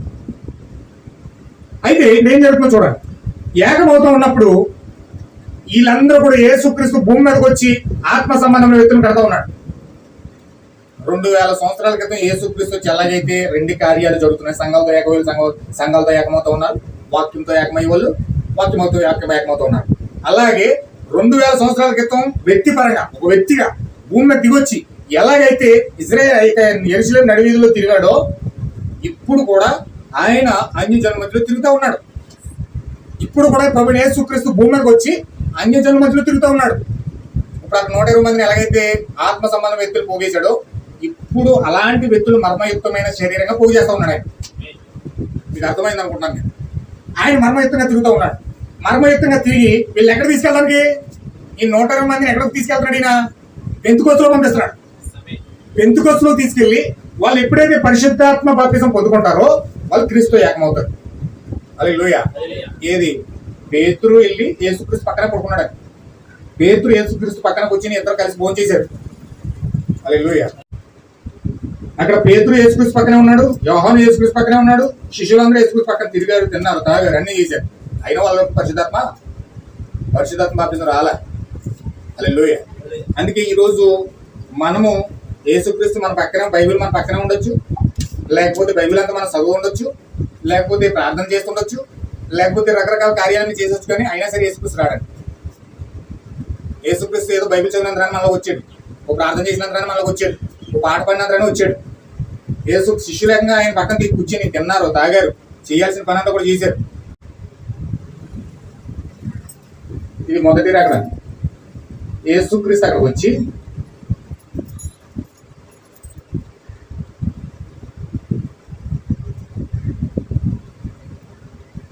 యెరూషలేము వీధుల్లో తిరిగాడు. అవునండి, యెరూషలేము వీధుల్లో ఈ మొదటి రకంలో తిరిగాడు. ఎన్ని సంవత్సరాలు అండి? 3.5 సంవత్సరాలు తిరిగాడు. ఆయన యొక్క రాకడ అయిపోయింది. 3.5 సంవత్సరాల పాటు తిరిగేసి ఆయన వెళ్ళిపోయాడు. ఇప్పుడు అక్కడ 3.5 సంవత్సరాల పాటు సేవ చేశాడు, వెళ్ళిపోయాడు. అక్కడ 3.5 సంవత్సరాల సేవ యొక్క ఫలితమే 120 మంది సిద్ధపరచబడ్డారు. 3.5 సంవత్సరాల సేవ యొక్క ఫలితం ఏంటంటే 120 మంది సిద్ధపరచబడి, ఎందుకు సిద్ధపరచబడ్డారంటే ఇప్పుడు పెంతెకొస్తలోకి వెళ్ళాలి. వీళ్ళు 120 మంది పెంతెకొస్తలోకి వెళ్ళి పరిశుద్ధాత్మ బాప్తిజం పొందుకోవాలని.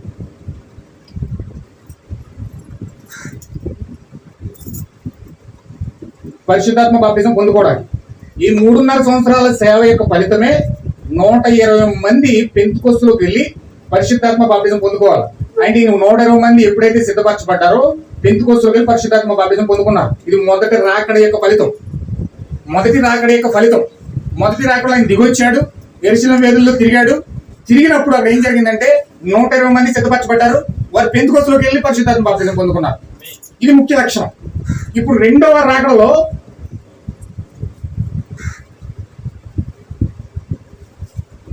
ఇది రెండవ రాకడ ప్రకటన 10 అధ్యాయమే రెండవ రాకడ ఉంది. మనకు తెలుసు ఇది ప్రకటన 10 అధ్యాయం. మేఘం వలె బలిష్ఠుడైన దూతగా దిగొచ్చి ప్రభు అయిన యేసుక్రీస్తు తన వధువుని కలుసుకోవడానికి వచ్చాడు మర్మయుక్తమైన శరీరంలో. ఆయన మర్మయుక్తమైన శరీరంలో వచ్చాడు. అంటే ఆ రోజు మనిషిగా వచ్చాడు, మనిషి కుమారుడిగా ఒక మనిషిగా వచ్చాడు. కానీ ఇక్కడ మనిషిగా కాదు, ఆత్మ సంబంధమైన వ్యక్తిగా వచ్చాడు. ఆత్మగా వచ్చాడు. ఇక్కడ మనిషిగా వచ్చాడు, ఇక్కడ ఆత్మగా వచ్చాడు. ఇక్కడ కనపడతాడు, కానీ ఇక్కడ కనపడదు. హల్లెలూయా. ఇక్కడ రెండవ రాకడలో దిగొచ్చి ఇక్కడ ఎక్కడ తిరుగుతున్నాడు అంటే అన్యజనుల మధ్యలో తిరుగుతున్నాడు.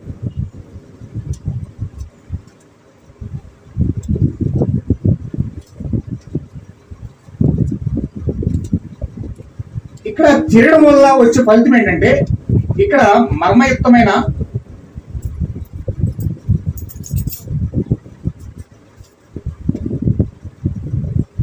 వధు యొక్క శరీరం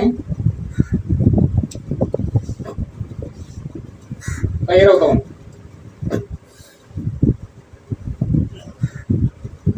హల్లెలూయా. ఈ మర్మయుక్తమైన వధు యొక్క శరీరం ఎప్పుడైతే తయారైందో ఇక్కడ క్యాప్స్టోన్ అంటే ఇది తలరాయి. ఈ తలరాయి ఎప్పుడు దిగుతుంది అంటే ఈ మర్మయుక్తమైన శరీరం పూర్తిగా తయారైనప్పుడు. ఎప్పుడైతే తయారైందో ఇక్కడ తలరాయి అనేది వస్తుంది. తలరాయే పరిశుద్ధాత్మ బాప్తిజం అన్నది, పరిపూర్ణ పరిశుద్ధాత్మ బాప్తిజం అన్నది.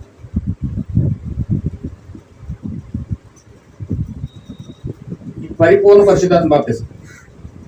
పరిశుద్ధాత్మ బాప్తిజమే తలరాయి. ఇప్పుడు ఈ తలరాయి ఎప్పుడైతే వచ్చిందో ఇది మూలరాయి. పరిశుద్ధాత్మ బాప్తిజం మూలరాయి అంటారు, ఇది తలరాయి.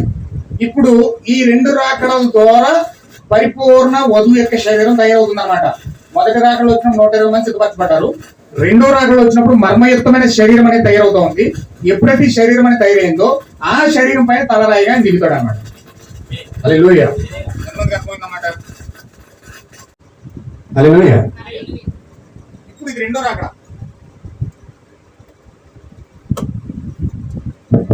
ఇది రెండో రాకడ జరుగుతూ ఉంది. రెండో రాకడ ఆత్మ సంబంధంలో వ్యక్తి ఇప్పుడు ఎక్కడ తిరుగుతున్నాడు? అన్యజనుల మధ్యలో తిరుగుతున్నాడు, అంటే మన మధ్యలో తిరుగుతున్నాడు. ఇప్పుడు మన చుట్టూనే తిరుగుతున్నాడు. మన చుట్టూనే ఉన్నాడు, మనల్ని ఆవరించి ఉన్నాడు, నిజమైన వధువుని ఆవరించి ఉన్నాడు. నేను చెప్పేది అది.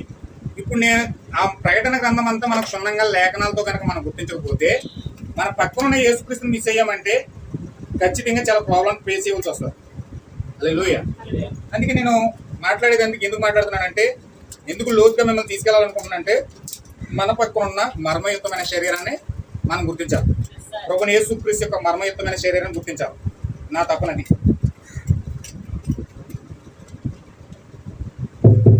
చూడండి, ఇప్పుడు ప్రభువైన యేసుక్రీస్తు యొక్క మర్మయుక్తమైన శరీరాన్ని మనం గుర్తించినప్పుడు ఇశ్రాయేలుని ఎలాగైతే త్రోసివేసి ఆ యొక్క సంఘాల గుండా వెళ్ళి ఆ సంఘ శాఖతో ఐక్యమయ్యారు, కానీ ప్రభువైన యేసుక్రీస్తు ఐక్యమవలే. ప్రభువైన యేసుక్రీస్తు ఐక్యమైంది మాత్రం కేవలం 120 మంది. 120 మంది ఐక్యమయ్యి వీళ్ళు పెంతెకొస్తలోకి వెళ్ళారు. ఇప్పుడు నువ్వు కనుక యేసుక్రీస్తుని గుర్తిస్తే మర్మయుక్తమైన శరీరం కనుక నువ్వు వెళ్తే ఖచ్చితంగా నువ్వు తలరాయి పొందుకుంటావు. హల్లెలూయా. ఇప్పుడు చాలా మంది మెసేజ్ లో కూడా ఏం చేస్తున్నారంటే కేవలం మర్మయుక్తమైన శరీరం ఈ యొక్క రాకడ మాత్రమే వచ్చిందని దెబ్బ కొట్టుకుంటున్నారు, కానీ నిజంగా తలరాయి పొందుకోవడానికి ఆ మర్మయుక్తమైన శరీరం వెళ్ళడానికి ఇష్టపడలేదు. ఎందుకంటే వీళ్ళు ఏదో భౌతికమైన నేత్రాలతో చూసి చెప్తున్నారు, కానీ వచ్చేసాడు నేను భౌతికంగా మాట్లాడే ప్రయత్నం చేస్తున్నారు కానీ ఈ మర్మయుక్తమైన శరీరంలోకి వెళ్ళి తలరాయిని పొందుకోవడానికి సిద్ధంగా లేరు. హల్లెలూయా. ఖచ్చితంగా తలరాయి పొందుకోవాలి. ఆయన రెండో రాకడ యొక్క ముఖ్యమైన ఉద్దేశం ఏంటంటే తలరాయి నీ హృదయంలోకి రావడానికి. ఇప్పుడు తలరాయిని క్యాప్స్టోన్ నీ పైన దిగాలి. మర్మయుక్తమైన శరీరం ప్రపంచవ్యాప్తంగా ఉంది. ప్రపంచవ్యాప్తంగా ఉన్న ఈ మర్మయుక్తమైన శరీరంలో నువ్వు ఏకమవ్వాలి. హల్లెలూయా. ఇప్పుడు ఈ మర్మయుక్తమైన శరీరంలో గెంటడానికే ఈ 20 కోట్ల దెయ్యాలు వచ్చినాయంట. దెయ్యాల కోసం మనం మీద మాట్లాడుకోవాలండి అని మీరు అడగొచ్చు. దేవుడు కదా మన అవసరం, దెయ్యాల కోసం మనం మీద మాట్లాడుకోవాలి. అసలు దెయ్యాలతో మనకు పని ఏంటి అని ఆలోచిస్తే అసలు 20 కోట్ల దెయ్యాలు వచ్చినాయని నేను మర్మయుక్త ఆ శరీరంలో గెంట, ఆ మర్మయుక్తమైన శరీరం గెంటడానికి దెయ్యాలు వచ్చినాయి. 20 కోట్ల దెయ్యాలు వచ్చినాయి. హల్లెలూయా. అరే నేను ఓ దెయ్యం దాటేసాను, దేవుడు నాకు స్వస్థపరిచేసాడు, దెయ్యం జయించేసానంటే నువ్వు ఒక దెయ్యం జయింతే సరిపోదు. 20 కోట్లు ఉన్నాయి అక్కడ. 20 కోట్లు లెస్ అయితే అయిపోద్దా, 2 లెస్ అయితే అయిపోద్దా, 3 లెస్ అయితే అయిపోద్దా? 20 కోట్ల దెయ్యం జయించడం అంటే మామూలుగా జయించలేకే మన పడిపోతారు. హల్లెలూయా. ఉపవాసం గట్టిగా 2-3 రోజులు చేయమని చెప్పమనుకోండి, ఆటోమేటిక్ సాయంత్రం ఆకలేసేది. ఏం చేస్తారు? ఒక ఆయన ఉపవాసం ప్రకటించాడు. అలా ఆవిడ ఏం చేసిందంటే చక్కగా మంచి మసాలా వేగించి బిర్యానీ చేసిందండి. లోపల బిర్యానీ స్మెల్ ప్రార్థన గదిలోకి వచ్చేస్తుంది. బిర్యానీ స్మెల్ ప్రార్థన గదిలోకి వచ్చేస్తుంటే ప్రార్థన చేస్తే చేసాడు. గంట చేసాడు, 2 గంటలు చేసి, 3 గంటలు చేసి, 4 గంటలు చేసాడు. కొడుకులోని గ్యాస్ ఫైన్గా ఫామ్ అయిపోయిందంట. గ్యాస్ ఫైన్గా ఫామ్ అయిపోయింది అంటే బిర్యానీ చేయించినోడు ఆడే అక్కడ లోపల కడుపులోకి వెళ్ళి గ్యాస్ ఫైన్ తెచ్చి కూడా ఇంకా స్మెల్ తట్టుకోవాలి, పెయిన్ తట్టుకోవాలా. మోకాల మీద ఉంటాడు వ్యక్తి. ఇంకా చెయ్యించలేక మళ్ళీ రేపు చెయ్యొచ్చు ఎందుకొచ్చింది అందరే కానీ చూద్దామని చెప్పి వచ్చి తిరిగి. హల్లెలూయా. అంటే అలా ఉంటుంది. సాతాను అలా శోధిస్తాడు 2 వైపులా, బయట లోపల కూడా. లోపల బయట కూడా శోధించి నేను పడేట ప్రయత్నం చేస్తాడు. 20 కోట్ల దేవుడు లేడంట. అలాగా ఎలా చేస్తారు? ఆ వ్యక్తికి వాక్యం ఉన్నదనుకోండి జయించి ఉండేవాడు. హృదయంలో వాక్యం ఉన్నదనుకోండి ఏసేపు పోలే అతను జయించి ఉండేవాడు. కానీ లోపల వాక్యం లేదనుకోండి, ప్రార్థన చెయ్యాలని పుట్టకాలు ఉంది కానీ లోపల వాక్యం లేదు. ఏం చేస్తాడు? అతనికి జయించడానికి లోపల సపోర్ట్ చేయడానికి లోపల ఏం లేదు. అందుకే అతను జయించలేకపోయాడు. అందుచేత ఖచ్చితంగా ఈరోజు నేను చెప్పే అంశాన్ని మీరు జాగ్రత్తగా మీరు పట్టుకోండి. 2000 సంవత్సరాల క్రితం యెరూషలేము మీదలో తిరిగినట్టుగానే ఇప్పుడు మన మధ్యలో ప్రభువైన యేసుక్రీస్తు తిరుగుతూ ఉన్నాడు. ప్రభువైన యేసుక్రీస్తు ఇప్పుడు తిరుగుతూ ఉన్నాడు, మన మధ్యలో తిరుగుతూ ఉన్నాడు, మన జీవితంలో వెళ్తూ ఉన్నాడు ఆయన. ఇప్పుడు ఆ యొక్క 2000 సంవత్సరాల క్రితం తిరుగుతూ ఉన్నప్పుడు ఆ యొక్క మరియమ్మ గుర్తించింది, మగ్దలేని మరియమ్మ గుర్తించింది, చక్కగా పాపాత్మురాలని స్త్రీ గుర్తించింది, వెళ్ళి కాళ్ళు కడిగింది. ఈరోజు ఖచ్చితంగా మనం కూడా గుర్తించాలని చూడాలి కదండి. హల్లెలూయా. చూపించడానికి నేను ప్రయత్నం చేస్తూ ఉన్నాను. మీరు చూడడానికి ప్రయత్నం చేశారంటే ఖచ్చితంగా మీకు కళ్ళకి కనబడుతుంది. హల్లెలూయా. నిద్రలో ప్రయత్నం చేశారంటే మాత్రం ఏం కనబడదు. నిద్రలో ఏం తెలియదు కదండి, ఏం తెలియదు. చుట్టుపక్కల అంతా చీకటే కనబడుతుంది. చూడండి, ప్రకటన గ్రంథంలో సంఘటన గురించి మనం అంశం ముగించినప్పుడు అందులో ఉన్న మర్మం నాటిని పరిశుద్ధాత్మ బయలుపరిచి ఆ మర్మములను మనకు 7వ దూత ద్వారా ప్రత్యక్షపరిచాడు. చరిత్ర ద్వారా ఆయన తన సంఘం ఎట్లు తెచ్చినో చూపాడు. దేవుడు 7 సంఘకాలలో సంఘమునికి ఏం చేశాడో దాన్ని నచ్చట ప్రారంభ దశలో ఉన్న లేదా ఆసియా మరణలో ఛాయగా చూపించాడు. ఇవన్నీ సంఘకాలన్నీ మనం చూద్దాం. ఒక్కొక్కటిగా వచ్చే వారి నుంచి మనం ఇదే పనిలో ఉందాం. ఒక్కొక్కటిగా మీరన్నీ ఓ బుక్ పేపర్ తెచ్చుకోండి, బుక్ తెచ్చుకోండి, ఓ పెన్ తెచ్చుకోండి, చక్కగా అన్ని రాసుకుంటే చక్కగా ఏమేమి రాసుకుంటున్నారు ఇంటికి ధ్యానించడానికి మీకు అవకాశం ఉంటుంది. హల్లెలూయా. చూడండి, ఇవన్నీ కూడా ఎప్పుడైతే ప్రభుదూత మనం సంధించిందో పరిశుద్ధ గ్రంథం ఒక నూతన గ్రంథంగా అయిపోతుంది. సంఘ సంస్కృతులు ఇంకా తదితరులు విడిచిపెట్టిన సంగతులన్నింటినీ ఇప్పుడు 7వ దూత ద్వారా బయలుపరిచాడు. దేవుడు అది యేసుక్రీస్తు యొక్క సంపూర్ణ ప్రత్యక్షత ఈ యొక్క సంఘకాల గుండా ముద్రల గుండా మనకు పరిపూర్ణ బయలుపరచబడతా ఉంది. ఇప్పుడు క్రీస్తు యొక్క దాచబడిన మర్మములన్నీ 7 సంఘకాలంలో పూర్తిగా బయలుపరచబడతా ఉన్నాయి. కాలమును మరియు వాటిని పెట్టబడిన స్థానమును మొట్టమొదటిగా 7 సంఘకాలలో తెలిసి చూపించబడినాయి. అవి ఏ విధంగా వాటి స్థానాలు అమర్చబడినాయో చరిత్ర మరియు పరిశుద్ధ గ్రంథం 2 విశదపరిచి ఉన్నాయి. మొట్టమొదటి సంఘకాలము ఒక గొప్ప సంఘకాలం ఎఫెసు నుండి అన్ని సంఘకాలముల కంటే బహుగా చెడిపోయిన నశించిపోయిన లౌదిక సంఘకాలం మనం ఉన్నట్టు అనుకున్నాం. మనం ఎక్కడున్నామండి? లౌదిక సంఘకాలంలో ఉన్నాం. ఇప్పుడు నడుస్తున్న లౌదిక సంఘకాలం, ప్రపంచం యొక్క చివరిలో లౌదిక సంఘకాలంలో ఉన్నాం. ఇంకా అక్కడ దాచబడిన మర్మములు ఉన్నవా? ప్రకటన 10 చూడండి. 7వ దూత వర్తమానము సమాప్తమైన తరువాత దాచబడిన మర్మములన్నీ బయలుపరచబడినవని మనం కనుగొన్నాం. ప్రకటన 10:1 నుండి 7 వరకు గమనించండి. కారణం ఏమనగా అక్కడ ఏ ప్రవక్తలు ఈ కాలంలో లేరు. మరియు పరిశుద్ధ గ్రంథం చెప్తున్నది, దేవుడు తన దీర్ఘదర్శులకు తన దాసులకు ప్రవర్తలకు బయలుపరిచే వరకు ఆయన ఏమీ చేయడు. అన్ని యుగాల్లోనూ ప్రభు యొక్క వాక్యము ఒక శాఖ లేదా గుంపు ఎద్దు కాదు కానీ ప్రవక్తల ఎద్దుకే వచ్చును. ఆమేన్. హల్లెలూయా. అందరూ ఒకసారి ఏమని చెప్పండి. ఆమేన్. దేవుడు అన్నాడు గుంపును వాడుకోడు. ప్రతిసారి ఏ గుంపు అయినా ప్రజలు గాని సంస్థగా మారినప్పుడు దేవుడు వారిని విడిచిపెట్టి మరియు ఇంక ఎన్నడూ వారి ఎదుగు తిరిగి రాడు. అది నిజమే కాదో అవునో చరిత్ర అన్వేషించి చూడండి. దానిని ఎప్పుడో మనం చూసాం. ఒక గుంపు ప్రజలు వారి సంస్థగా మారిన తర్వాత ఆయన ఎన్నడూ కూడా వారితో వ్యవహరించడు. అది దేవునికి విరుద్ధమైనది. హల్లెలూయా. ఒక సంస్థగా మారిపోయిన తర్వాత ఆ సంస్థలోకి వెళ్ళి కూర్చున్నప్పుడు ఏదో సంఘంలో ఇంటి పక్కన ఉంది కదా ఏదో జీడిఎంకో బాప్టిస్ట్కో మెథడిస్ట్కో చర్చ్ ఆఫ్ క్రైస్ట్కో లేకపోతే ఏదో ఒక సంఘం కదా అని వెళ్ళిపోయి మనం వెళ్ళి కూర్చున్నాం అనుకో, అందులో సంస్థగా మారిన సంఘంలో దేవుడు లేడు. హల్లెలూయా. ఆ సంఘంలో దేవుడు లేడు. అది చరిత్ర తిరిగి చూస్తే అసలు మనకు అర్థమవుతుందండి. ఏ ప్రపంచం స్టార్ట్ అయిన కాడి నుంచి వరకు కూడా సంస్థగా మారిన తర్వాత మళ్ళీ దేవుడు ఎన్నడూ కూడా సంఘంతో డీల్ చేయలేదు, దాంతో వ్యవహరించడం. అది దేవునికి విరుద్ధమైంది. హల్లెలూయా. ఏంటంటే అది దేవునికి విరుద్ధమైన కార్యం ఏంటంటే సంస్థాగత సంఘంతో వ్యవహరించడం. ఒక సంస్థాగత సంఘంతో వ్యవహరించడమే దేవునికి విరుద్ధమైనది. దేవుడు చాలా కోపం వస్తుందండి. ఒక సంస్థగా మారిన సంఘంతో నువ్వు డీల్ చేసావంటే నువ్వు చచ్చిపోతావు, ఆత్మీయంగా చచ్చిపోతావు. ఆత్మీయంగా నిన్ను మరణం వెంటాడుతుంది. ఎప్పుడు కూడా సంస్థాగతమైన సంఘంతో నువ్వు ఏకీభవించకూడదు. ఏకీభవిస్తే మరణం. దేవుడు దానికి పూర్తిగా ఆయన వ్యతిరేకై ఉన్నాడు. సంస్థాగతమైన సంఘంతో ఉండడం.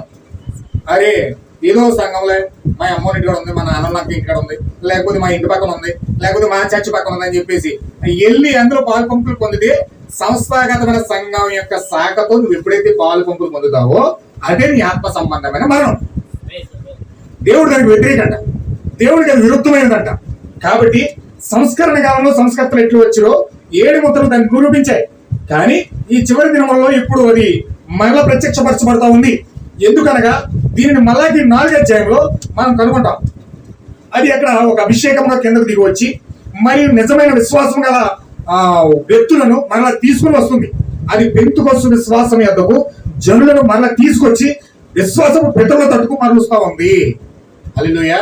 మలాకి 4వ అధ్యాయం ఏం చేస్తుందంటే మనల్ని ఆది పెంతుకొస్తు, మన పితరుల యొక్క పెంతుకొస్తు, ఆది అపోస్తుల బోధ యొద్దకు మనం తీసుకొస్తా ఉన్నది. ఈ కాలం మీద ప్రవక్త ఏం చేశాడండి? ఏలియా ప్రవక్త వచ్చి మలాకి 4వ అధ్యాయంలో ప్రవచించబడినట్లుగా ఆయన దిగొచ్చి ఆయన ఏం చేశాడంటే మనల్ని పెంతుకొస్తు ఎద్దకు తీసుకెళ్ళాడట. ఆది అపోస్తుల బోధ ఎద్దకు తీసుకెళ్ళాడట. మన తండ్రుల ఎద్దకు తీసుకెళ్ళాడట. ఎప్పుడైతే యొక్క పెంతుకొస్తు ఎద్దకు వెళ్తా ఉన్నావో నీవు ఈ పెంతుకొస్తు గుర్తిస్తావు కానీ ఈ తలరాయిని గుర్తించలేరు. ప్రాబ్లం అది. ఈ తలరాయిని ప్రజలు ఎందుకు గుర్తించట్లేదంటే అసలైన పెంతుకొస్తు దగ్గరికి వెళ్ళకపోతే 3.5 సంవత్సరాల దగ్గర చేసిన సేవ యొక్క పెంతుకొస్తు యొక్క వెళ్ళి ఇక్కడ పరిశుద్ధాత్మ బాప్తిజం పొందుకోకపోతే ఎక్కడ తలరాయిని గుర్తించలేడు వ్యక్తి. తలరాయిని గుర్తించాలంటే, తలరాయిని పొందుకోవాలంటే ఖచ్చితంగా ఆది అపోస్తులు తెచ్చిన పరిశుద్ధాత్మ బాప్తిజం పొందుకోవాలి. ఆమేన్. హల్లెలూయా. ఈ రోజు ప్రజలు సంఘాలు వదిలేసినాయి, సంస్థాగతమైన సంఘాలు వదిలేసినాయి, డినామినేషన్ సంఘాలు వదిలేసినాయి, అవన్నీ కూడా పక్కన పెట్టేసినాయి. పరిశుద్ధాత్మ బాప్తిజాన్ని పక్కన పెట్టి ఈ రోజు ఆచారాలు సాంప్రదాయాలు సిద్ధాంతాలు కూడా వెళ్తా ఉన్నాయి సంఘాలు.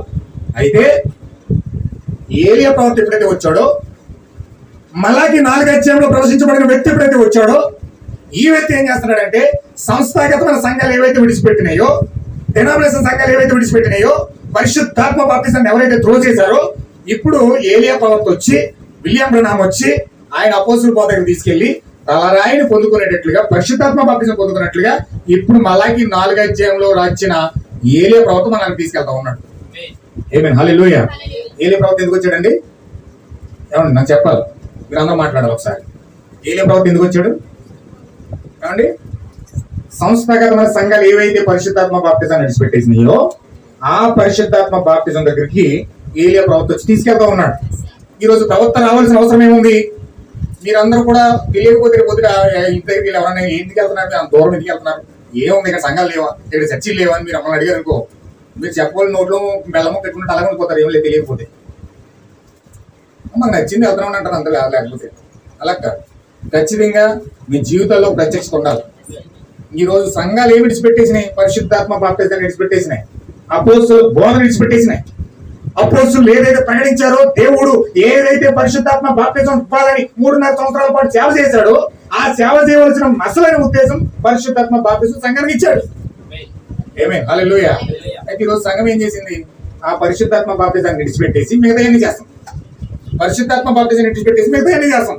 క్రిస్మస్ చేస్తుంది, లేంటి చేస్తుంది. ఈ రోజు మాట్లాడేవారు ప్రజలందరూ మాట్లాడుకుని జై జై జై జై అని తిరిగేస్తున్నారు. ఇలా మాట్లాడుకుని తిరిగేస్తున్నారు. ఆ రోజు కూడా వాళ్ళు కూడా మాట్లాడుకుని తిరిగేశారు. దావీదు కుమారుడికి జయము జయము జయము అన్నారు. పిల్లా దగ్గరికి వెళ్ళి జయము కాదు సిలువ వేయండి అన్నారు. ఈ రోజు మీరు కూడా అంతే, స్తోత్రం స్తోత్రం స్తోత్రం అన్నవాళ్ళు చంపే అంటారు. ఇప్పుడు మీకు అర్థం కాకపోతే, మీకు తెలియకపోతే, వాక్యాన్ని పరిశీలించకపోతే, వాక్యాన్ని పట్టుకోకపోతే, ఏ వాక్యాన్ని అయితే మీరు స్తోత్రం అన్నారో ఆ వాక్యాన్ని చంపే అంటారు. రేపు ఈరోజు డినామినేషన్ చేస్తుంది అదే, డినామినేషన్ సంఘాలు చేస్తుంది అదే. మాట్లాడుకుని జై జై జై అన్నారు. వాక్యం చెప్తే అవసరం అన్నారు అంతే. మాకు తెలియదు, మాకు లేవేంటి సంఘాలు అంటారు అంతే. అంటే జై గొప్పదా వాక్యం గొప్పదా? కాదు, సంఘానికి జయ్యే గొప్పది. హల్లెలూయా. నిజమైన వాక్య వధువుకైతే, నిజమైన దేవుని పిల్లలకైతే వాక్యం గొప్పది. వాక్యం కోసం పోరాడతారు, వాక్యం కోసం నిలబడతారు. వాళ్ళు వాక్యం చెప్పింది చేస్తారు. వీళ్ళు మాత్రం మాట్లాడుకుని తిరగడం తిరిగేస్తారు, కానీ వాక్యం మాత్రం ఒప్పుకోరుగా. హల్లెలూయా. దేవుడు నాకు మహిమ కొలను గాక. ఈరోజు చాలా జాగ్రత్తగా గమనించాలి.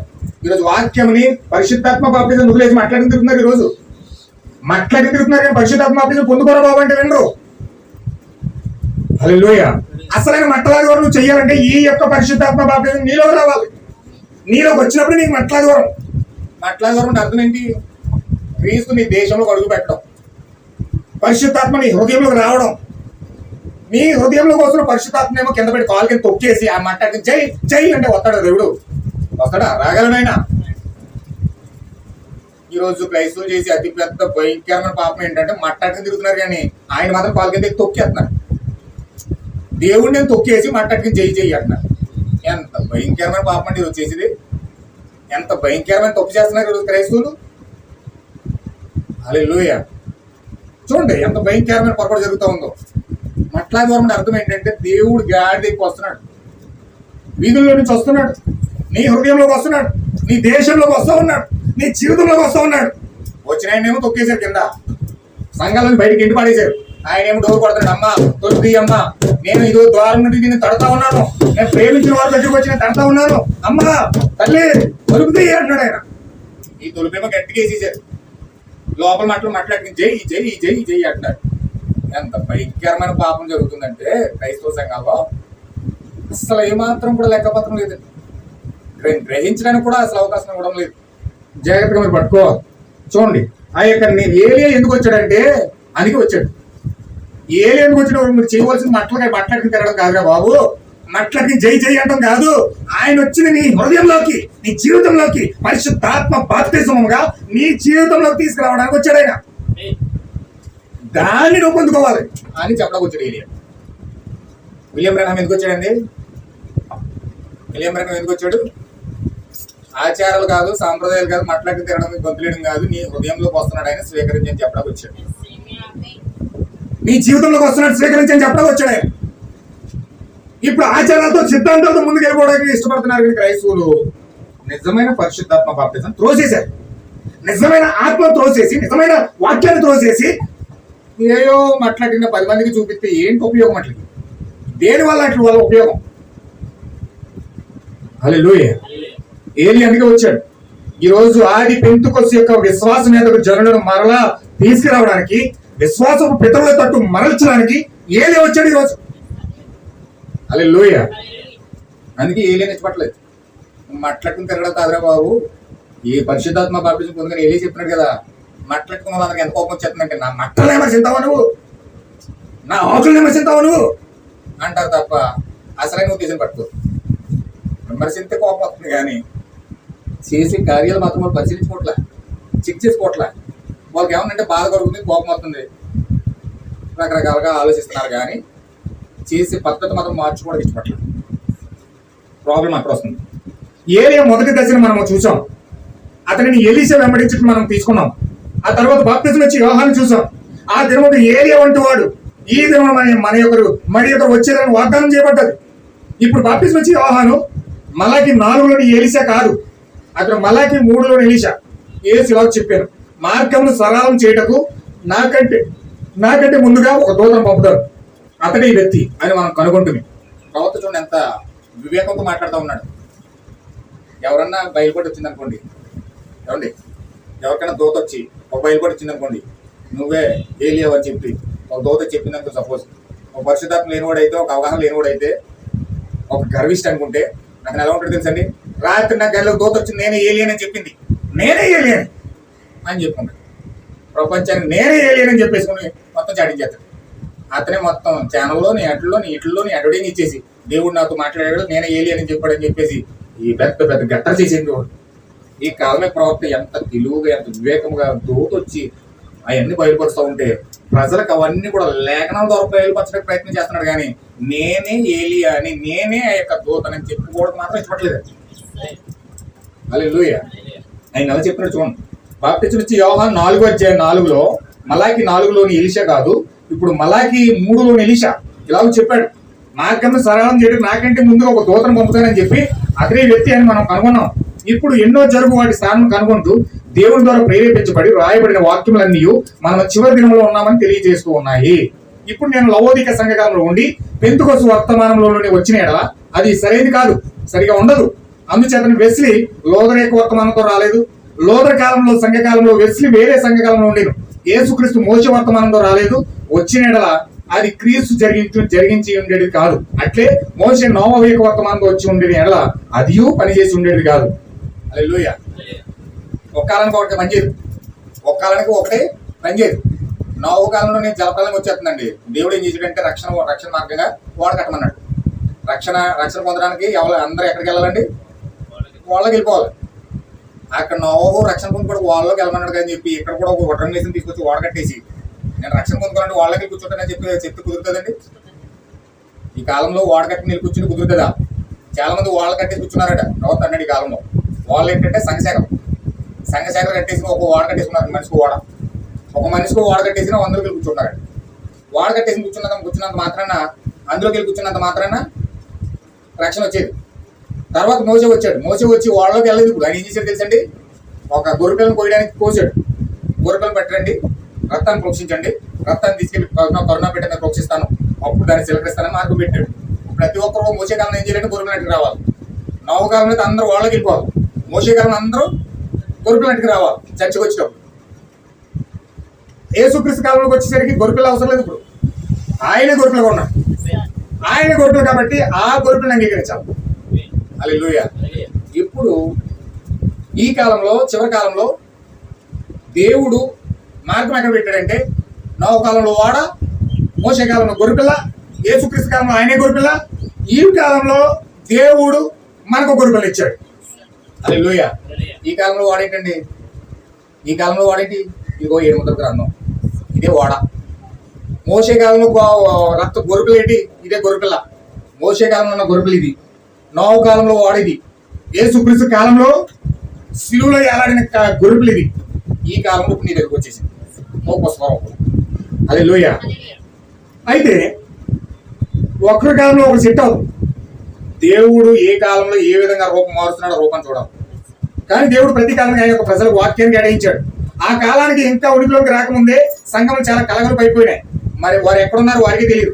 ఆ కారణం చేతనే యేసు దేవుని కుమారుడని గుర్తించడంలో విఫలమయ్యారు. వారి ఆచారాలు వారిని అందులో మార్చాయి. కానీ అతడు అక్షరాల వాక్యాన్ని సరిపోయాడు. ప్రవర్తనను అలాగే ఉంది. మీ అంతకు పంపబడిన ప్రవర్తనను మీరు రాళ్లతో కొట్టి చెప్పారు అని యేసు చెప్పాడు. దేవుడు తన ప్రవర్తన పంపాడు. మరియు ప్రవర్తన కూడా దేవుని యొక్క జీవవాక్యాన్ని ప్రత్యక్షపరచువాడు. ప్రవర్తన అంటే ఏంటండి? ప్రవర్తన అంటే ఏంటండి? జీవవాక్యాన్ని ప్రత్యక్షపరచువాడు. అంటే ఈ కాలంలో ప్రవర్తన వచ్చాడంటే అర్థం ఏంటంటే ఈ గడియలో మనకు జీవవాక్యాన్ని ప్రత్యక్షపరిచాడు. 7 ముద్రల గ్రంథం ఏంటంటే జీవవాక్యం. ఇది ఇప్పుడు జీవవాక్యం మనకు ప్రత్యక్షపరచబడింది. ప్రవక్త వస్తే ఖచ్చితంగా జీవవాక్యం బయలుపడుతుంది. కానీ ప్రవర్తన వచ్చేప్పుడు జనాలు ఏం చేస్తారంట, రాళ్ళతో కూడా చంపేస్తారంట. రాళ్ళంటే ఏంటి? మాటలతో కూడా చంపేస్తారు. ఇతను ఒక అబద్ధ ప్రవర్త, అలాంటోడు ఇలాంటోడు, అలా చేశాడు ఇలా చేశాడు, రకరకాలుగా మాటలు నిందించి ఆయనను ప్రభావం లేకుండా చేసేస్తారండి. ప్రజల్లో ప్రవర్త యొక్క ప్రభావం లేకుండా చేసేస్తారండి. మనిషి యొక్క ప్రభావం లేకుండా. చూడండి, ప్రకటాల ప్రభావం చంపేసినట్టుకున్నారా? ఆయన యొక్క ప్రభావం తీయడానికి ఆయన తాగేశాడు, అలా చేశాడు, ఇలా చేశాడు, అక్కడ పడ్డాడు, ఇక్కడ పడ్డాడు, మొత్తం చచ్చిపోయినాడు, ప్రభావం లేకుండా చేసేసాడు. అది సాతాను చేసే పని ఏంటంటే మనిషిని చంపడమే కాదు, దాని ప్రభావం లేకుండా చేసేది. యేసుక్రీస్తు యొక్క ప్రత్యక్షత అనే మెసేజ్ అవుతుంది, మనకు అర్థమవుతుంది. వచ్చి వారిని చూద్దాం, అవన్నీ కూడా మనం వివరిస్తాను. ఒక్కొక్కటి వివరిద్దాం. నేను దేవుని కుమారుడు అని చెప్పినందుకు నన్ను ఎందుకు మీరు ఖండిస్తున్నారు? దేవుని వాక్యం ఎవరి ఎదుగు వచ్చినా వారి దైవంలో రాయబడలేదా? వారి ప్రవర్తలు వాక్యం నిరర్థకం కాలేదు, మీరు ఎట్లు నన్ను ఖండిస్తున్నారు అని యేసు ప్రశ్నించాను. ఇది ఎంత మూలంగా ఉంది చూడండి. వాక్యం ఎంత డీప్ గా మాట్లాడుతున్నాడంటే, చాలా డీప్ గా మాట్లాడుతున్నాడు. దీన్ని అర్థం చేసుకుంటే ప్రభు ఈయన ఏమంటున్నాడంటే, నేను దేవుని కుమారుని అని చెప్పినందుకు మీరు నన్ను ఎందుకు మీరు ఖండిస్తున్నారు? దేవుని వాక్యం ఎవరి యొద్దకు వస్తుందో వారే దైవములని రాయబడలేదా అని అడుగుతున్నాడు.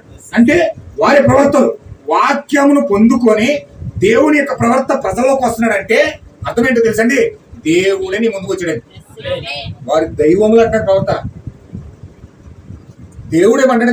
డైరెక్ట్ గా పలికే మాట ఏంటంటే, మీ ఎదుకు వచ్చే ప్రవర్తలే దైవాలు. దేవుడే శరీరం దర్శనం మీ ఎదుకు వస్తున్నాడు.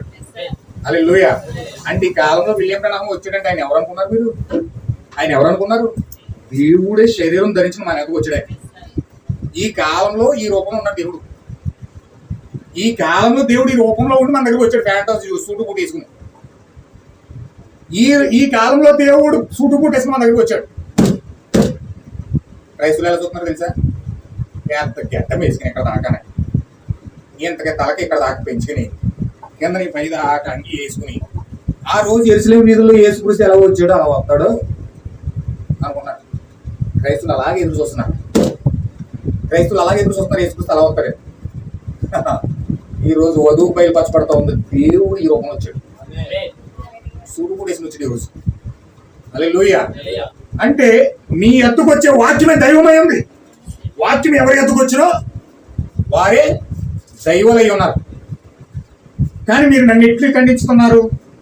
వారు అక్కడ ఉన్నప్పుడు వారి ప్రయాణంలో ఉన్న భాగమే, వారు దేవుని వాక్యంలో భాగమై ఉన్నారు. కానీ దేవుని యొక్క వాక్యము యొక్క సంపూర్ణత, ఆయన పూర్తిగా విమోచన యొక్క ఉపాయమై ఉన్నాడు. ఆయన దేవుని యొక్క పరిపూర్ణత అయి ఉన్నాడు. సంఘకాలంలో వారు ఆ విధంగానే చేశారు. ఆ కాలంలో విడిచిపెట్టబడిన మర్మములనియు 7 ముద్రలు బయలుపరచబడినవి. ఎందుకనగా మనము ప్రవర్తనలు లేకున్నాము. వాక్యమే ప్రవర్తన ఎద్దకు వచ్చిన కానీ సంస్కర్తల ఎద్దకు రాదు. దేవుడు మారినవాడు. మలాకి 3లో ఉన్నది, నేను దేవుడను మరియు మార్పు లేని వాడను. ఒక కార్యము దేవుడు మొదటిసారి ఏ విధంగా చేయనో ఆ విధానమే ఆయన ఎన్నడూ అనుసరించే విధానమే ఉండును. ఏదైనా తోటలో నిర్దోషముగు రక్తమును చిందించి మానవం రక్షించడం దేవుడు నిశ్చయించుకున్నాడు. అప్పటి నుండి ఆయన విధానం మారలేదు, ఆయన దాన్ని మార్చలేడు. మనం విద్య ద్వారా, భవనముల ద్వారా, పద్ధతుల ద్వారా, శాఖల ద్వారా, నీతి బోధల ద్వారా ఏదో చేయాలని ప్రయత్నిస్తూ ఉన్నాం. కానీ అవన్నీ విఫలమైపోతాయి. ఒకే ఒక చోట దేవుడు మనిషిని సంధించగలడు. అదే నిర్దోషముకు చిందించబడిన రక్తం కింద. రక్తము ద్వారా మాత్రమే ఆయన మొదటి నిర్ణయము. దేవుని మహిమ గాక. చూడండి, మనం చాలా ప్రయత్నాలు చేస్తామంట దేవుణ్ణి పొందుకోవడానికి. విద్య ద్వారా ప్రయత్నం చేస్తూ ఉంటామంట, భవనముల కట్టుట ద్వారా ప్రయత్నం చేస్తామంట, పద్ధతుల ద్వారా ప్రయత్నం చేస్తామంట, శాఖల ద్వారా ప్రయత్నం చేస్తూ ఉంటామంట, నీతి బోధల ద్వారా ప్రయత్నం చేస్తామంట. కానీ ఇవన్నీ కూడా విఫలమైపోతాయి. ఒకే ఒక చోట ప్రభువును కలుసుకునే చోట ఉంది. ఆ చోటు ఏంటంటే నిర్దోషముకు చిందించబడిన గొర్రెపిల్ల యొక్క రక్తము కింద మాత్రమే ఆయన కలుసుకుంటాం. హల్లెలూయా. దేవుని ఎక్కడ కలుసుకుంటాం తల్లి? దేవుని ఎక్కడ కలుసుకుంటాం? రక్తం కింద. నిర్దోషమైన సింధించబడిన గొర్రెపిల్ల యొక్క రక్తము కింద మనము ప్రభువుని యేసుక్రీస్తుని కలుసుకుంటాం. హల్లెలూయా. ప్రభువుని యేసుక్రీస్తుని మనం కలుసుకునే చోటు అది ప్రభువుని యేసుక్రీస్తు యొక్క రక్తం కింద. ఆ రక్తము పొందుకోలేని ప్రతి ఒక్కరు యేసుక్రీస్తుని కలుసుకోలేరు. హల్లెలూయా. ఒక తీర్మానం చేయదు. మరుసటి సంవత్సరం చక్కగా ఆలోచించడం, మనలో వచ్చే 7 ఇంకా మంచి ఆలోచన వచ్చిన దేవుడు అలాగే చేయలేడు. ఆయన అనంతుడు. ఆయన మొదటి తీర్మానమే పరిపూర్ణం. దాన్ని ఏది కదిలించగలదు. నేను ఇంకా ఎక్కువ నేర్చుకుందును. ఎందుకనగా నేను అసంపూర్ణుడు. నేను ఎక్కువ నేర్చుకుందును, మీరు ఇంకా ఎక్కువ నేర్చుకుందరు. కానీ దేవుడు మరి ఏం నేర్చుకోవాల్సిన అవసరం లేదు. ఆయన ముందే పరిపూర్ణుడు కాబట్టి ఆయన మొదటి తీర్మానమే చివరి తీర్మానం. అది నీ ఆత్మను ఆధారం చేసుకుని ఉన్నది. బైబిల్ చెప్తున్నది అదే. ఒక రోజున దేవుడు తీర్పు తీర్చవాలని కేథలిక్ సంఘం ద్వారా ఆయన తీర్పు తీర్చినని కేథలిక్ చెప్పుకుంటారు. ఒక వ్యక్తి ద్వారా తీర్పు తీరుస్తారని. అది ఎట్లయినా ఎడల ఏ కేథలిక్ సంఘం ద్వారా తీర్పు తీరుస్తాడు? వారు ఒకరినొకరు భేదంగా ఉన్నారు. ఆయన ప్రొటెక్షన్ ద్వారా న్యాయం తీర్చగలని ఎడల ఏ ప్రొటెక్షన్ సంఘం ద్వారా తీర్పు తీర్చను? వారు ఒకరినొకరు భేదంగానే ఉన్నారు. మరియు అది ఒక గందరగోళంగా ఉన్నది. ఎక్కడ నిలబడవాలని ఎవరికి తెలియదు. మెథడిస్టు సరైనచో బాప్టిస్టులు నశించేదారు, ప్రొటెస్టెంట్లు సరైనచో కేథలిక్లు నశించేదారు, కేథలిక్లు సరైనచో ప్రొటెస్టెంట్లు నశించేదారు. అందుచేత ఎవరు సరైన వారు కాదు. వాక్యమే సరైనది, సంఘాలు సరైనవి కాదు. కానీ వాక్యం ద్వారా మనం తీర్పు తెచ్చుపడతా ఉంది. హల్లెలూయా. మనం తీర్పు తెచ్చుకోవాలంటే వాక్యం దగ్గరికి వెళ్ళాలి. వాక్యం పానేసి ఏదో రకరకాల కార్యాలు చూస్తే అవన్నీ కూడా నిర్వీర్యమైపోతాయి. దేవుడు యేసుక్రీస్తు ద్వారా లోకం తీర్పు తీర్చిన బైబిల్ చెప్తుంది. ఆయనే వాక్యం కనుక వాక్యం ద్వారా లోకం తీర్పు తీరుస్తాడు. మరియు సమస్త సంఘ శాఖలన్నీ కూడా వాక్యం విడిచిపెట్టి దూరంగా తొలగిపోయి వారి సొంత సిద్ధాంతాలు ఏర్పరచుకున్నారు. సౌత్యం అన్నాడు, సంఘాలను ఏమైనాయండి? వాక్యాన్ని విడిచిపెట్టేసి దూరంగా వెళ్ళిపోయి వారి సొంత సిద్ధాంతాలు ఏర్పరచుకున్నారట. వారు ఎక్కడైనా పరిపూర్ణమైన వాక్యాన్ని అనుసరించుతున్నట్లుగా ఎవరైనా నిరూపించవచ్చని నేను అడుగుతున్నాను. వారు దాన్ని చేయలేరు. ఎందుకనగా అది మనిషి ద్వారా ఏర్పరచబడిన ఒక పద్ధతి కట్టబడుచున్నది. మనిషి ఎక్కడున్నాడో వాడికి తెలియట్లేదు. దేవుడు ఒకే సమయంలో ఒకే మనిషి ద్వారా మాట్లాడు. ఒకే సమయంలో ఆయన ఎన్నడూ ఇద్దరు ప్రవర్తన కలిగి ఉండడు, ఒక్కరు మాత్రమే. దేవుడు మనిషిని తన హస్తాలతో కలిగి ఉండను. అతడు ఏ సంఘ శాఖలో సంబంధం కలిగి ఉండడు. మీతోనే అతను మాట్లాడును. దీనిని ఆధారం చేసుకునే పూర్వ పండుగ ఎదుగు వచ్చాం. ఇవి దాగి ఉన్న మర్మాలు. ఆ విధంగా అది ఉండి నన్ను ముందే ప్రవశించబడ్డది. కాబట్టి ఆ విధంగానే అది బయలుపరచబడవాలని ఈ చివరి దినాల్లో అని బయలుపరచబడని మీకు కొద్దిగా ముందు చెప్పినట్లుగా మలాకి 4వ అధ్యాయము, లోక 17వ అధ్యాయము 30వ వచనంలో, ఏప్రిల్ 13:8 వచనము, ఏప్రిల్ 4:12 ఇంకా చాలా ప్రవచనాలు ఈ చివరి కాలంలో చెంది ఉన్నవి. అవి అక్షరాలా నెరవేరును. ఇప్పుడు ఇది మీలోని కొంతమందికి ఇది వింతగా ఉండొచ్చు, కనపడవచ్చు. దాన్ని చెప్పుటకు నేను ఇష్టపడుతున్నాను. అదేమనగా దేవుడు ప్రవక్త వలె ఉండి జనుల మధ్య తెలియజేయబడతా ఉన్నాడు. హల్లెలూయా. ఇంతటితో నేను ఆపుతాను. వచ్చే వారం కంటిన్యూ చేస్తాను. కొంచెం జాగ్రత్తగా, ఎందుకంటే ఎండగా ఉంది కాబట్టి మీరు 1 గంట అయింది కరెక్ట్గా, ఎక్కువ వలిసిపోతారు, అలసట ఎక్కువ వస్తూ ఉంది కాబట్టి నేను ముగిస్తా ఉన్నాను త్వరగా. వచ్చే వారం కంటిన్యూ చేస్తాను. చూడండి, ఈ యొక్క విషయాన్ని మీరు గ్రహించండి. దేవుడు ఎల్లప్పుడూ కూడా ఒక మనిషి ద్వారా మాట్లాడుతూ ఉంటాడు. ఇతర ప్రవర్తన భూమి మీద కలిగి ఉంటాడు, కానీ ఒకే ఒక ప్రవర్తన కలిగి ఉంటాడు. అతడు ఏ సంఘశాఖతో ఆయన సంబంధం కలిగి ఉండడు, ఏ సిద్ధాంతాలతో ఆయన సంబంధం కలిగి ఉండడు. కేవలం దేవుని యొక్క ప్రజలతో మాత్రమే సంబంధం కలిగి ఉంటాడు. ఆమేన్. yes. చూడండి, ప్రవక్త ఏ సంఘ శాఖతోనూ కూడా సంబంధం కలిగి ఉంటాడట. ఏ సిద్ధాంతంతోనూ కూడా సంబంధం కలిగి ఉంటాడంట. ఆయన కేవలం దేవుని యొక్క ప్రజలతో మాత్రమే సంబంధం కలిగి ఉంటాడంట. ఈరోజు ఇతను ఈ విధంగా కొద్ది ప్రజలే ప్రపంచమంతా అక్కడక్కడ కొద్ది మంది ఉండడానికి కారణం ఏంటంటే ఆయన సిద్ధాంతంతో కలవలేకపోవడం, ఆయన సంఘ శాఖలతో కలవలేకపోవడం, వాక్యం కాని వాటితో కలవలేకపోవడం కారణం చేతే ఈ రోజు అనేక మంది ఆయన వెంబడించలేకపోవడం గల కారణం. హల్లెలూయా. ఈరోజు స్టీఫెన్ పాల్ చూడండి, లక్షల మంది వెంబడిస్తున్నారు. లేకపోతే కల్వరి టెంపుల్ సతీష్ కుమార్ కొన్ని 100 మంది వెంబడిస్తా ఉన్నారు. దినకరన్ జాన్ వెస్లీని, లేకపోతే రకరకాల ప్రజలను చూడండి, ఆ యొక్క డిజిటల్ బోర్డు మీద కనపడతా ఉంటే కొన్ని వేల మంది 100 మంది వెంబడిస్తా ఉన్నారు వాళ్ళు. కానీ ఇలా ఇండివిజువల్ గా ఒంటరిగా ఉండిపోవడం గల కారణం ఏంటంటే అతి కొద్ది మంది ఆయన వెంబడించడం గల కారణం ఏంటంటే సిద్ధాంతాలతో ఆయన కలవలేదు, సంఘ శాఖలతో ఆయన కలవలేదు, వాక్యము కాని వాటితో ఆయన కలవలేదు. అందుకని దేవుడు అందుకే ఆయన పంపాడు. దేవుడు ఆయన పంపింది ఎందుకంటే వాటితో కలవకుండా ఉండడానికి. దేవుని ప్రజలు కూడా దేవుని యొక్క వాక్యాన్ని ఎరిగిన దేవుని పిల్లలు కూడా దీనితోనే కలవాలి. ఆమేన్. హల్లెలూయా. ఆయన ఎలాగైతే దేవుని కోసం ప్రత్యేకించబడ్డాడో దేవుని పిల్లలు కూడా అలాగే ప్రత్యక్షించబడతారు. ఏ యొక్క ఆచారంతోనో సిద్ధాంతంతోనో లేకపోతే కార్యాలతోనో వాళ్ళు మిళితమైపోయి ముందుకెళ్ళిపోతారు. హల్లెలూయా. ఏ సంఘ శాఖతోనూ కలిగి ఉండడు, మీతోనే మాట్లాడును. అందుకే బోర్ల పండుగ దాన్ని ఆధారం చేసుకునే ఉంది. బోర్ల పండుగ దీన్ని ఆధారం చేసుకుందంటే ఆచారంతో కానీ సిద్ధాంతంతో కానీ లేక పద్ధతులతో కానీ ఆ మిళితం కాకుండా చేయడానికే ఈ దూతలు దెయ్యాలు అందరూ కూడా భూమికి వచ్చినారు. ఇవి దాగి ఉన్న మర్మాలు. ఆ విధంగా అది ఉంటుందని మీకు ముందే ప్రవచించబడాను కాబట్టి ఆ విధంగానే అది బయలుపరచబడాలి. ఈ చివరి దినాలు అది బయలుపరచబడినని మీకు ముందుగా చెప్పాను. ఈ యొక్క చివరి గ్రంథంలో నెరవేర్చబడిన వచనాలు ఏంటంటే చూడండి, ఈ ప్రవక్త యొక్క వాక్యాలు ఏంటంటే మెయిన్ ఈ ప్రవక్త ఏ వాక్యాలు చూపించినవి ఈ లేఖనాలు దీన్ని బట్టి నేను వచ్చానని నేను చెప్పాడంటే చూడండి, ఒకటేమో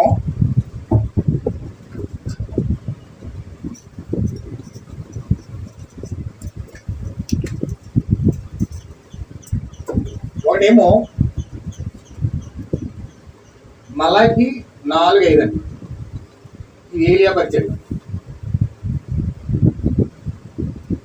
ఒకటండి, ఈ లేఖనాన్ని పరిపూర్ణంగా నెరవేర్చి తండ్రిలో హృదయాన్ని పిల్లలకు తిప్పాడు ఆయన, పెంతుకొస్తుకు తీసుకెళ్ళాడు ఆయన, అది ఆయన జీవితంలో జరిగింది. రెండోది లోక 17 అధ్యాయం అండి,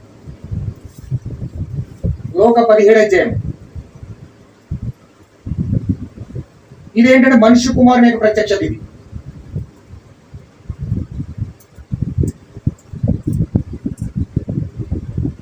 ఇది మనుష్య కుమారుని యొక్క ప్రత్యక్షత.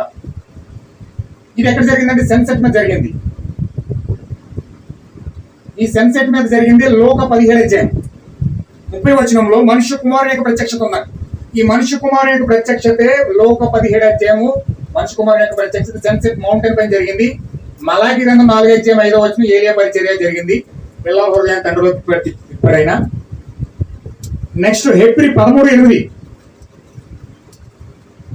హెబ్రీ పత్రిక 13 అధ్యాయం 8వ వచనంలో ఏముంటదంటే యేసుక్రీస్తు నిన్న నేడు నిరంతరం ఏకరీతిగా ఉన్నాడు. నిన్న నేడు నిరంతరం ఏకరీతిగా ఉన్నాడు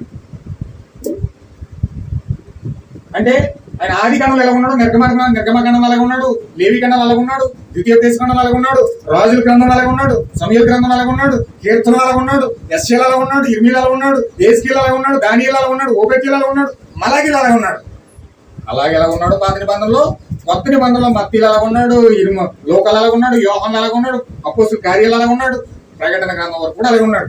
అంటే ఆది కాండం నుంచి ప్రకటన గ్రంథం వరకు మనము చూస్తే యేసుక్రీస్తే ప్రత్యక్షత పూర్తిగా కనబడతా ఉంది. అక్కడ బైబిల్ అంతా ఏమై ఉందండి, యేసుక్రీస్తు యొక్క ప్రత్యక్షత మనకు బైబిల్ అంతా కనబడుతుంది. రేపు నుంచి మనం ప్రకటన గ్రంథం అంతా ధ్యానించినప్పుడు అన్ని విషయాలన్నీ బయటకు వస్తాయి. మీరు ఒక్కొక్కటి మీరు మనసులో పెట్టుకోండి. ఇవన్నీ మనసులో పెట్టుకుంటా ఉంటేనే మీకు నెక్స్ట్ నేను చెప్పబోయే విషయాలన్నీ కూడా అర్థమవుతాయి. ఇవన్నీ కూడా నేను వేసి అన్ని పునాదులు, మీకు పునాదులు అర్థం కావడానికి ఇవన్నీ నేను చెప్తా ఉన్నాను. రేపొద్దు నేను చెప్పే మెసేజ్ అన్నిటికీ మీకు పునాది అన్ని అర్థమవుతాయి. హల్లెలూయా. ఇప్పుడు హెబ్రీ పత్రిక 8వ అధ్యాయం అయింది. హెబ్రీ పత్రిక 4వ అధ్యాయం 12వ వచనం. హెబ్రీ 4:12 ఇక్కడ ఏముంటదంటే వాక్యము హృదయాలోచన బయటకు తీసుకొస్తుంది. ఖడ్గము వలె ఉండి, రెండంచుల వాడి అని ఖడ్గము వలె ఉండి హృదయ ఆలోచన బయటకు తీసుకొస్తుంది.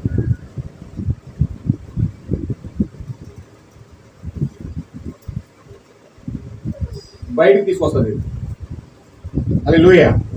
ఇది ఎప్పుడు జరిగిందంటే ఆయన మీటింగ్ అయిపోయిన తర్వాత పుల్పిట్ మీద ఉండి, స్టేజ్ మీద ఉండి ఆయన చెప్పేసి, వేణుగారు ఏదన్నా సంస్థ బాధపడుతున్నారు అనుకోండి, సపోజ్ ఇక్కడ నాకు తెలియదు, కానీ ఏం చేస్తే పరిశుద్ధాత్మ నాకు బయలుపడుతుంది. ఆయన ఇక్కడ ఏం చేశాడు, ఆయన ఏ పాపం చేస్తే వ్యాధి వచ్చిందో, ఏ హాస్పిటల్కి వెళ్ళాడు, లేకపోతే ఎవరిని కలిశాడు, దేనివల్ల ఆయనకి సమస్య వచ్చిందో, ఇవన్నీ పరిశుద్ధాత్మ నాకు చెప్తాడు. అప్పుడు నేను ఏం చేస్తానంటే నేను నిలబడి, వేణుగారు పలానా డాక్టర్ని కలిశారు, పలానా పనిలోకి వెళ్ళారు, పలానా దగ్గర ఇలాగ ప్రాబ్లం అయింది, పలానా సమస్య వచ్చింది, పలానా ఊరు నుంచి వచ్చాడు ఈయన, పలానా వ్యాధి వచ్చింది, పలానా పాపం చేయడం వల్ల వ్యాధి వచ్చింది, పలానా విషయం ఈ విధంగా పశ్చాత్తాపడికి వ్యాధి పోతుంది అని మొత్తం అతని డీటెయిల్స్ మొత్తం డేటా అంతా చెప్పేస్తున్నాను. నాకు ఎలా తెలిసింది అది ఏమండి? పరిశుద్ధాత్మ బయలుపరిచింది.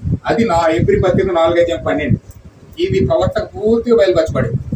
అందుకే ఆయన వాక్యం అయిపోయినట్టే వాళ్ళ హృదయ రహస్యాలు చెప్పేసి, వాళ్ళు ఏ హాస్పిటల్కి వెళ్ళారు, క్యాన్సర్ ఎలా వచ్చిందో, వ్యాధులు ఎలా వచ్చినాయో, సమస్యలు ఎలా వచ్చినాయో, వాళ్ళు ఏ వ్యాధితో బాధపడుతున్నారో మొత్తం చెప్పేసేవాడు. హృదయ ఆలోచన బయటకు తీసుకొచ్చేసేవాడు. హృదయ తలంపులు సపోజ్ ఎలాగంటే నాకు బోర్డు ఉంది అక్కడ కింద ఫ్యాన్ దగ్గర, ఆ సమరయ స్త్రీతో మాట్లాడుతూ ఉన్నప్పుడు ఆయన ఏం చేశాడంటే మెస్సీగా ఉండి ఆయన ఏం చేశాడు, హృదయ ఆ సమరయ స్త్రీతో మాట్లాడుతున్నప్పుడు ఆ సమరయ స్త్రీతో మాట్లాడి చెప్పేసాడు ఏమనంటే, నీకు 5 భర్తలు ఉన్నారు, ఇప్పుడు ఉన్నవాడు కూడా నీవాడు కాదు. ఆమె హృదయాలోచనలు ఎప్పుడైతే బయట తీసుకొచ్చాడో ఆ కొండకు నడిచి ఆయన కాలు పడిపోయింది. అంటే ఆమె ఏం చేస్తుందో అంతరంగంగా చీకట్లో మొత్తం చెప్పేసాడే. అంటే వాక్యం మెస్సీ యొక్క గుర్తు అనమాట.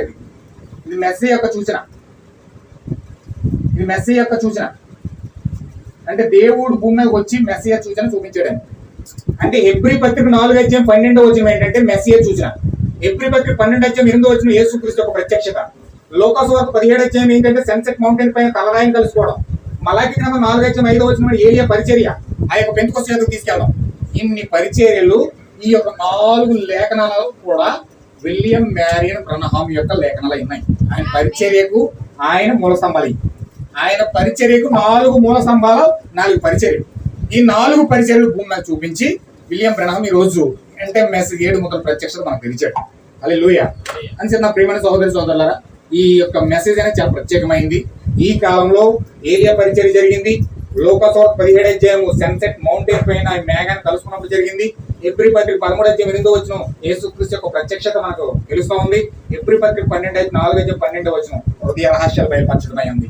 అంటే మెస్సీ యొక్క సూచన ఉంది. ఈ మెస్సీ యొక్క సూచన మనకి ఎప్పుడైతే బయలుపరిచాడో, ఆ యొక్క ఏలియా ఎప్పుడైతే బయలుపరచబడ్డాడో, ఖచ్చితంగా ఇవన్నీ కూడా మనకి ఎప్పుడైతే తెలియబడతా ఉన్నాయో, అప్పుడు మనము యేసుక్రీస్తు తెలుసుకుని ఎలాగైతే పెంతెకొస్తులో 120 మంది పరిగెట్టారో, అలాగే ఈ రోజు అసలైన పెంతెకొస్తులో మనం పరిగెడతాం. హల్లెలూయా. నువ్వు అసలైన పెంతెకొస్తు పరిశుద్ధాత్మ బాప్తిజం తలరాయిని కలుసుకోవాలంటే నీకు ఈ 4 పరిచర్యలు కూడా పూర్తిగా తెలియబడాలి.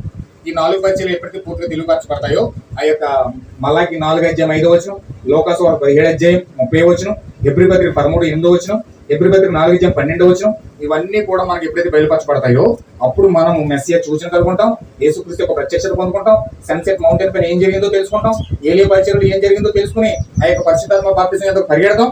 అప్పుడు దేవుడు ఆ తలరాయిని కలుసుకోవడానికి దేవుడు గొప్ప అనుభూతితో, పరిశుద్ధాత్మ అభిషేకంతో మనం దాన్ని సమర్పిస్తాం. హల్లెలూయా. అని చెప్పి మీరు ఆ స్థితిలోకి వెళ్ళాలని నేను రేయింబవల్ మీకోసం ప్రార్థిస్తున్నాను. మీకోసం నేను చాలా వేదంతో మొరపెడతా ఉన్నాను. ఆత్మ ఎదగాలని, ఖచ్చితంగా బలంగా మీరు పొందుకోవాలని, మీరే కాదు మీతో ఉన్న ఆ యొక్క ఎవరైతే దేవుడు ఆ నిజమైన చరిత్రలు వేయబడక ముందు ఆయన కొరుకుల గ్రంథంలో రాశాడు, ఆ పేర్లన్న రాయబడిన వాళ్ళందరూ కూడా వచ్చి మీతో పాటు వారు కూడా విడుదల పొందుకుంటారనే విశ్వాసం కూడా ఉంది నాకు. హల్లెలూయా. ఖచ్చితంగా ప్రార్థన చేయండి. సువార్త భారంతో ప్రార్థన చేయండి. ఖచ్చితంగా ఏరియా పరిచర్య కోసం ప్రార్థన చేయండి. ఆ యొక్క మలాకి 4:5 ఏం జరిగిందో నా జీవితంలో దర్శించాలి ప్రభువా. లోకాసువార్త 17:30 ఏం జరిగిందో అది నాకు తెలియాలి ప్రభువా. నేను కూడా పొందుకోవాలి ప్రభువా. లేకపోతే హెబ్రీ పత్రిక 13 యేసుక్రీస్తు యొక్క ప్రత్యక్షత ఆదికాండం నుంచి ప్రకటన గ్రంథం వరకు ఏ విధంగా క్రీస్తు యొక్క జీవితం ఉందో అంతా నేను చూడాలి ప్రభువా. హెబ్రీ పత్రిక 4:12 ఆ యొక్క మెస్సియా సూచన, హృదయ రహస్యాలు బయలుపరచబడడం, అవన్నీ కూడా నాకు నేను కన్నులారా చూడాలి ప్రభువా. నేను పొందుకోవాలి ప్రభువా. ఎప్పుడైతే మీరు భారంతో ప్రార్థన చేశారో, కార్యాలన్నీ ఒక్కొక్కటి మీ జీవితంలో బయలుపరచబడతాయి. ఖచ్చితంగా దేవుడు అవన్నీ కూడా తెలుస్తాడు. ఆత్మ సంబంధమైన వ్యక్తులకు మారుతారు. మీరు ఖచ్చితంగా శరీరాలు మార్చబడతాయి. ఇవన్నీ ఎప్పుడైతే నీకు ఒక్కొక్కటి తెరవబడుతుందో నీ శరీరం అంచెలంచెలంచెలంచెలుగా మార్చబడతా ఉంటుంది. నీ మార్పు ఎప్పుడు తెలుసా? నీ మార్పు ఎప్పుడు జరుగుతుంది అంటే ఒక్కొక్కటి నీ తెరవబడతావు. నీ లోపల హృదయంలో మార్పు జరుగుతుంది.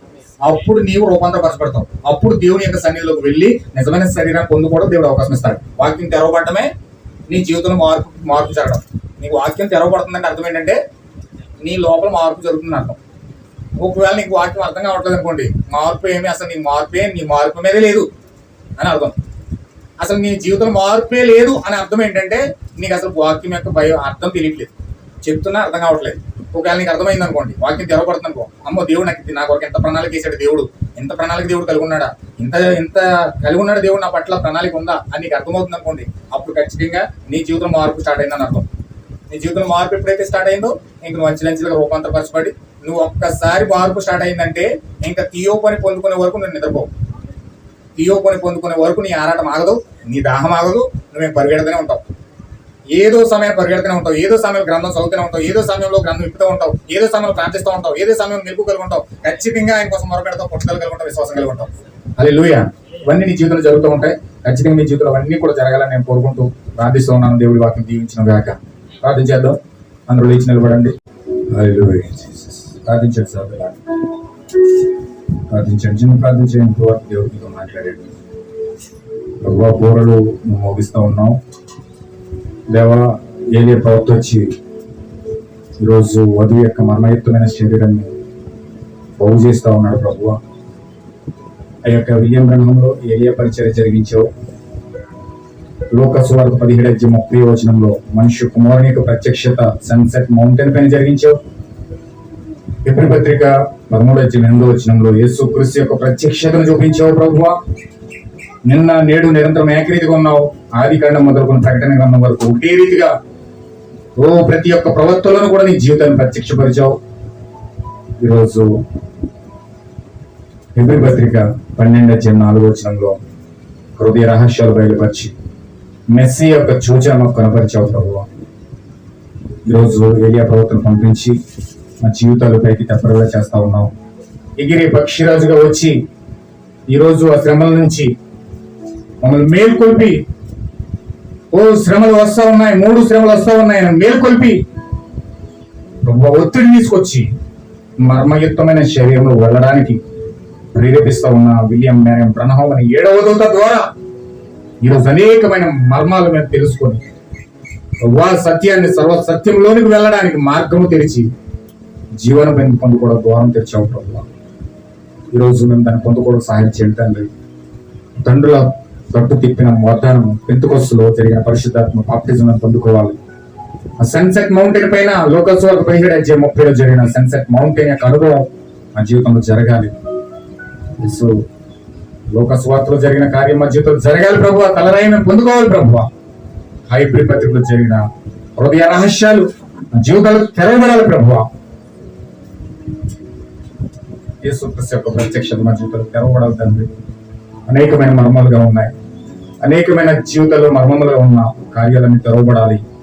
ఆది నుంచి అంతం వరకు, ప్రకటన గ్రంథం వరకు ఏమైతే మర్మముగా ఉంచావో మర్మాలన్నీ కూడా మాకు ప్రత్యక్షపరచబడాలి.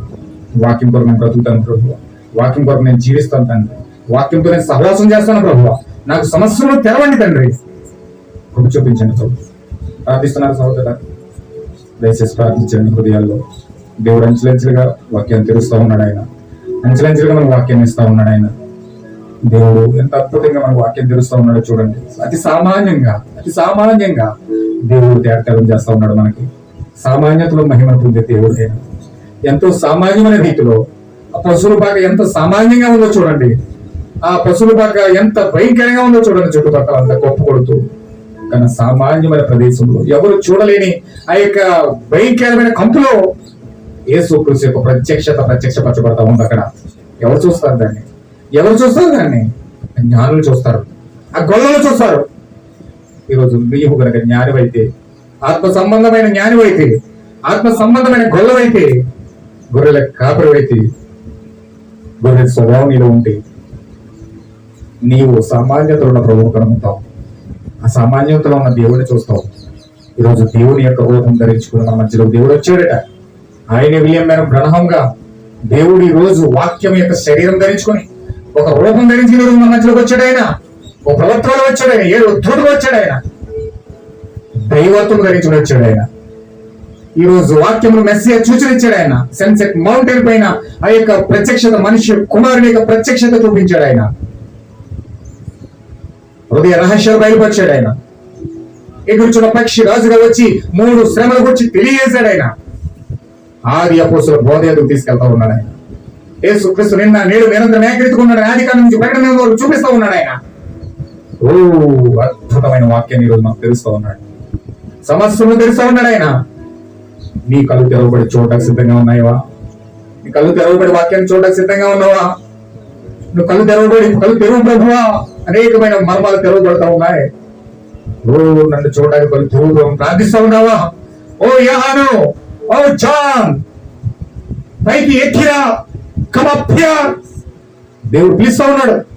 వధువుడు పిలుస్తా ఉన్నాడు. ఆయన ఎక్కిరమ్మని పిలుస్తా ఉన్నాడు. ఆయన నిజంగా కళ్ళు తెరవబడితే, పరలోకం తెరవబడితే అన్ని కార్యాలను చూసి ఆ 7 దీప స్తంభాల మధ్యలో సంచరించుతున్న బలిష్ఠుడైన దూతను కనుక నువ్వు చూస్తే నీ స్థితి ఏంటి? నీ పరిస్థితి ఏంటి? నీ జీవితం ఏంటి? నువ్వేమైపోతావు? యోహాను చచ్చిన వాడి వాళ్ళు పడిపోయాడు. నీ పరిస్థితి ఏంటి? నువ్వు ఎందుకో ఏదో తిరుగుతా ఉన్నావు, వెళ్తా ఉన్నావు, మాట్లాడుతూ ఉన్నావు. కానీ 7 దీప స్తంభాల మధ్యలో తిరుగుతున్న సంచరించుతున్న క్రీస్తుని చూసినట్లయితే నీ పరిస్థితి ఏంటి? ఆ దూతలు చూసినట్లయితే నీ పరిస్థితి ఏంటి? ఆ సాక్షి సమూహాన్ని చూసినట్లయితే నీ పరిస్థితి ఏంటి? సమస్తము దేవుడు తేటతెల్లం చేస్తా ఉన్నాడు. ప్రియమైన దేవుడు కూడా అంచెలంచెలుగా ఒక్కొక్కటి తెలుస్తూ ఉన్నాడు. దేవుడు ఆ యొక్క జీవితంలో మనకు ప్రతిదీ కూడా తెరవబడి 7వ దూత ద్వారా, ఏలియా ప్రవక్త ద్వారా మనం అన్ని తెలుసుకుని వాక్య శరీరం అతి దగ్గరగా మనం వెళ్ళాలని దేవుడు ఆశిస్తా ఉన్నాడు.